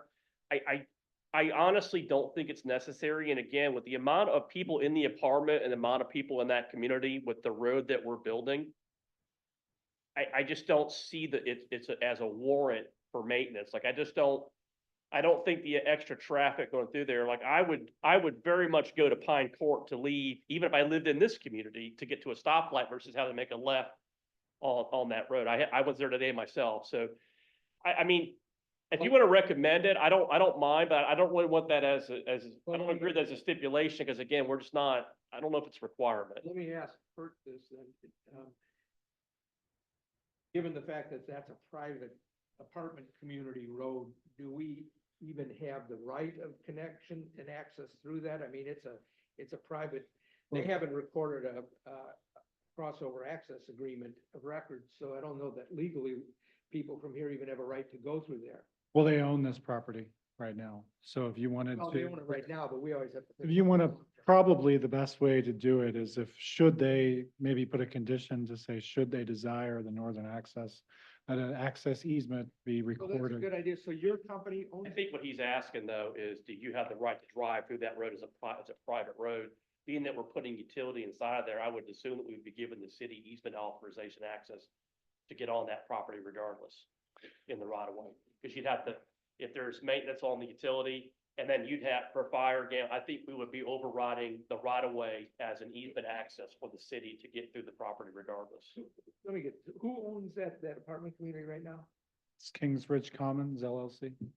But that's not the same as Clayton Homes, which is gonna do the development on this. No, the current property owner of this is Kings Ridge Homes LLC. Well, so my point is, unless, I don't know that, but they're separate properties. I don't know that we have. Commons. It's King's We'll Ridge review the contract that they have as far as access getting through there, but I can't imagine we're buying property and then they would deny us access. Well, then we might have a condition that requires you to get access. Yeah, I think maybe a condition for a access easement or something, That would be since fine then. they'd be giving it to the property they're selling. Well, what so is their driveway currently designated as? It's just a Does it have driveway. public, does it have public easement rights access as it is? It's just a driveway, so they 'Cause I would could, imagine you'd have you have public. they could close it off and if they Okay. wanted to. But we Yeah. could close ours off as well, then. You if could it's there. close it off as So I well. don't know if that'd be a condition to. Not get a approval. dedicated street. So I think it's a good condition to either require an access easement or some kind of approval for, Or a gate. Kurt, while you're up, I'm. Is that, I mean, is that correct? Is that, I mean, am I I'm- correct in saying that? yeah, no, An access easement or a gate? that's right. I'm concerned about a requirement of an HOA. Now, I understand that the applicant's willing to do an HOA, but I don't know if we as. Yeah, I don't think we can I don't think require. we can it. require them, Here- but here's we the- can recommend them. Here's my point on it. It is, I'm just telling you from lots of experience with this, when you have these affordable home communities, because the upper end ones always do them. And you don't have the HOA as part of it, they just. I kind of consider us an upper end one. Huh? I kind of consider us an upper end company. We No, do, no, we not- do not- the I'm HOA. not saying We're not required to do company, this. I'm talking about affordable home community. I'm just telling you that if it isn't a requirement, then we're not gonna have any assurance that it'll be done other than a promise, and it's do it that way, but it'll be a long-term problem if it isn't done, or if it isn't maintained, that's all. Yeah, I don't know that we can, but I do know that the hospital is gonna be the one managing this. So I'm just saying that we are there's required. a fair certainty that, Unless we have actual authority to require it, which I don't think we do. I mean, it might be great if we did, but I don't think we do. We have the authority under the code to impose conditions. Yeah, but I don't know that you could put a condition on a private, organization of, You don't wanna- HOA ownership, yeah. Well, I'm just saying, it'd be better. But I think they're intending to, so I think that answers your, No, if the hospital wants to maintain it in a quality condition, then they're gonna need to be the administrator of the HOA. I mean, but typically the HOA goes away in favor of a majority of the owners of the lots at a given point in time. And so that's when it could go downhill. So if the hospital, if the intent is to provide, better housing for hospital type folks, hospital workers and so forth, then the hospital is going to need to be involved in the property management agreement to maintain the quality of the We neighborhood. can't, I understand, we can't require that, but we could require an HOA. And since he's gonna do it. I agree. I'm just making that point in hopes that the hospital is listening and that they'll make that provision. I mean, I think they're intending to do an HOA, but I don't think You can you make an HOA should. requirement. I'm okay with it. I don't think I'm you telling you, should. we're doing it. We have to do it as a company. I'm required to do it. So if you want to make an HOA as a Oh, you- requirement, whether you're allowed to or not, I'm gonna do it anyways. If you agree to it, then there's. Yeah, I'm telling you that we're doing an HOA. I have to do it. Shouldn't be a problem with us making it a. With a private road, it's a requirement by our company. I don't have a choice. Generally anything on a shared access, we do an HOA. It could be a shared driveway with 3 houses, I'll do an HOA. Because all 3 of those residents are responsible for that driveway. In this situation, there's 20 residents, they're responsible for the maintenance of that roadway. So we do it regardless. I mean, you can make it a requirement, but I'm telling you that we have to do it. So that's resolved. It sounds like they've they've agreed. So I don't think we have a legal question But about. one more piece of So- instruction here is that when we approve a plat plan, we're approving the plan. And it could become any developer at all in the world in the future, okay? Just because, and I trust you in all this stuff, but just because you're the guy coming forward here, once we approve a sketch plan, it's approved, and tomorrow it could be Kurt doing it. And that's all I'm saying. Well, this is the hospital buying it. We're I'd a love to. partnership with the hospital and I If you understand. want to loan me the money, I'm ready. I mean, but regardless of who takes it over, they're still having to build the requirements that you approved. Like, we're not able to deviate. I'd have to come back inside here and ask for an alteration, That's which why- I think we're asking very little on anything here. Like, we're trying to accommodate everybody, and believe me, it has been a task.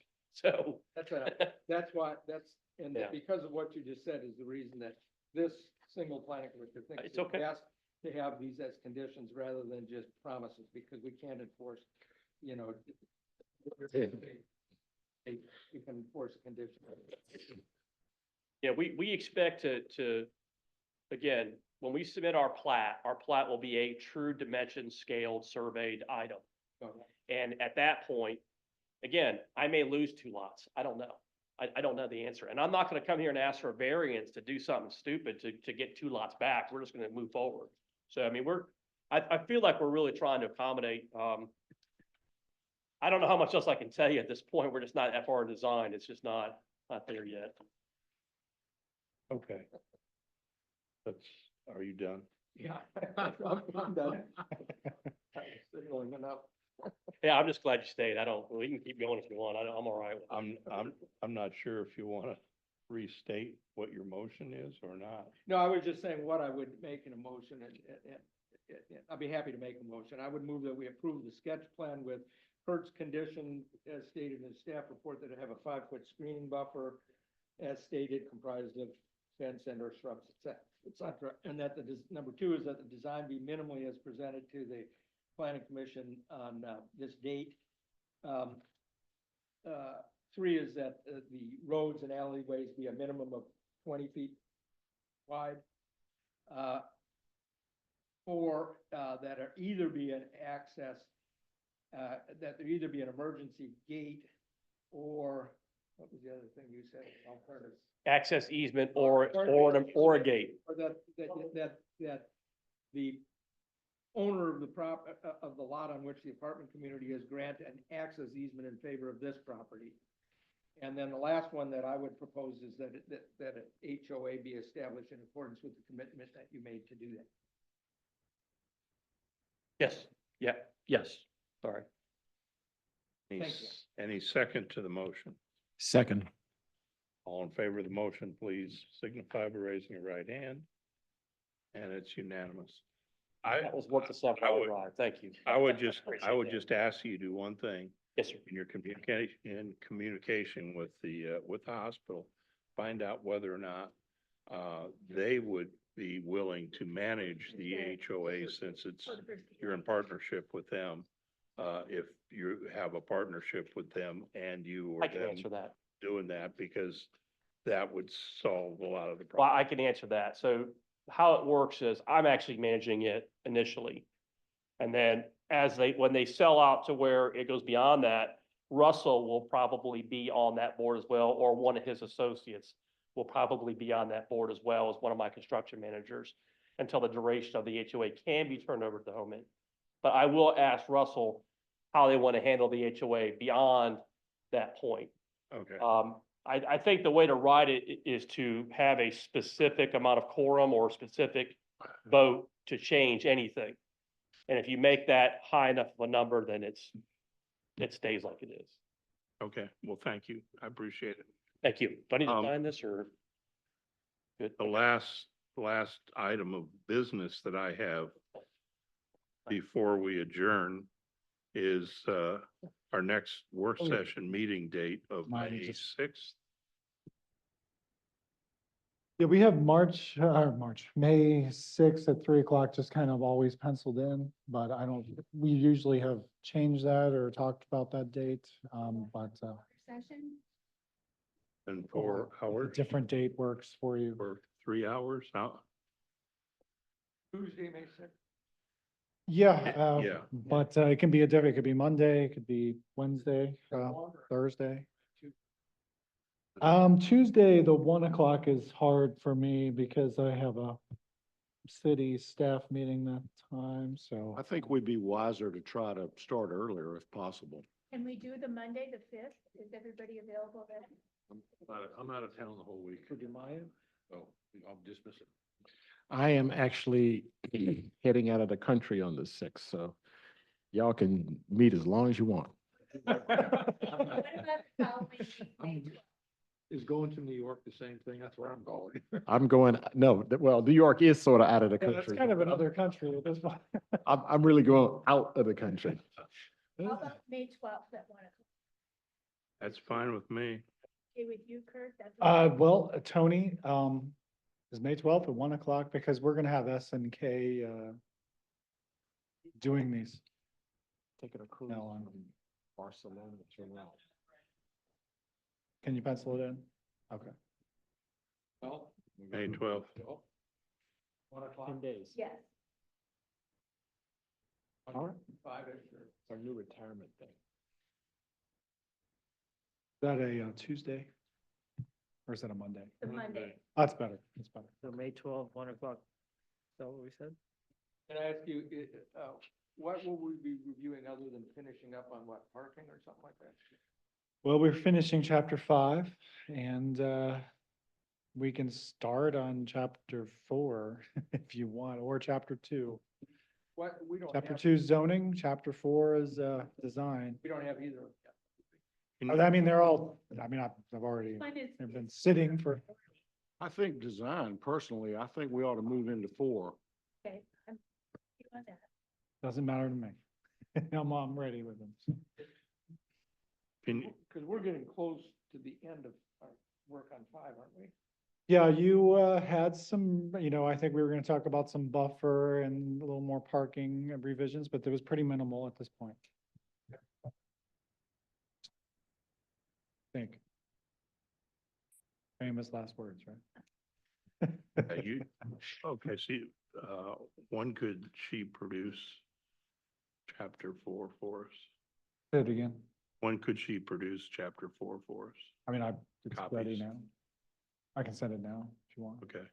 Because I already did it. It went to the city council last year. Hell, it's been over a year. It's probably a year now at this point.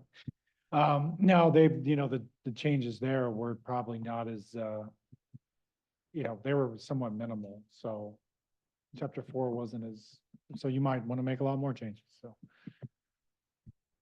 Okay. So have you heard anything from the city? What he's doing with what we sent him? it was sent to him on February 11th. I think it was discussed at the last city council meeting that it should be ready, well, I guess, next month, so, May, which I think is a later date. I forgot my phone here. I can't remember what the day is offhand, but it'll be the second date, Tuesday in May, That would be the 13th. 13th. Mike, you had emailed me that you and Mike Sutton were gonna have a follow-up meeting. Is that scheduled? And, I mean, can we like nail down their input so that we don't have further delays based on HRB? The stuff that. Well, the chapter 9 stuff is still kind of in a flux. I mean, I think we were gonna meet, we had a tour that I think was really successful last Friday, on Friday. I think, last Friday. I think we were gonna meet with the chairman and then kind of maybe decide whether there'll be a need for a joint session or not, but, Well, thinking But the that's, chairman haven't met yet, have they? Well, no, they've met. yeah, we've met, but they didn't but- finish. but we were gonna send out a meeting request. Yeah, I think we're not ready yet for a joint meeting between the two, but Oh, my Sutton. suggestion was that, maybe me, Bill, Mike, somebody else, also, Eric Berman. HBF, Dick, get together and, Dick Stewart to explore how to address that one paragraph. Demolition, that's the big problem? Yeah. Okay, Yeah. I think that's a great idea, but I think it should be done soon because if council is expecting to be able to do something next month. well, we're talking about chapters 7 and 9 next month, but not the historic preservation section. That is not. Okay, so you're not gonna be doing. Yeah, but that's what we're working on, and I think hopefully we can come some kind of, I think even, we had a tour, we talked about it, we looked at a lot of houses, and I think with all of the groups that were talked about, and I think we're gonna have this meeting, and then maybe we'll have a joint session and see if there's just some revisions that can be made, and then maybe that'll be acceptable, so. Hopefully in the next month. We're looking at next week to try and get that meeting together. That'd be great. Was that a recent tour that you did? Yes. Yes. And that was it looking at dilapidated houses? Mike went on the tour with, the same people that we were talking with the HRB, with, Freeman's Art District and with the HBF, yeah. I So it's invited very myself. successful. Oh, yeah, well, I'll be interested.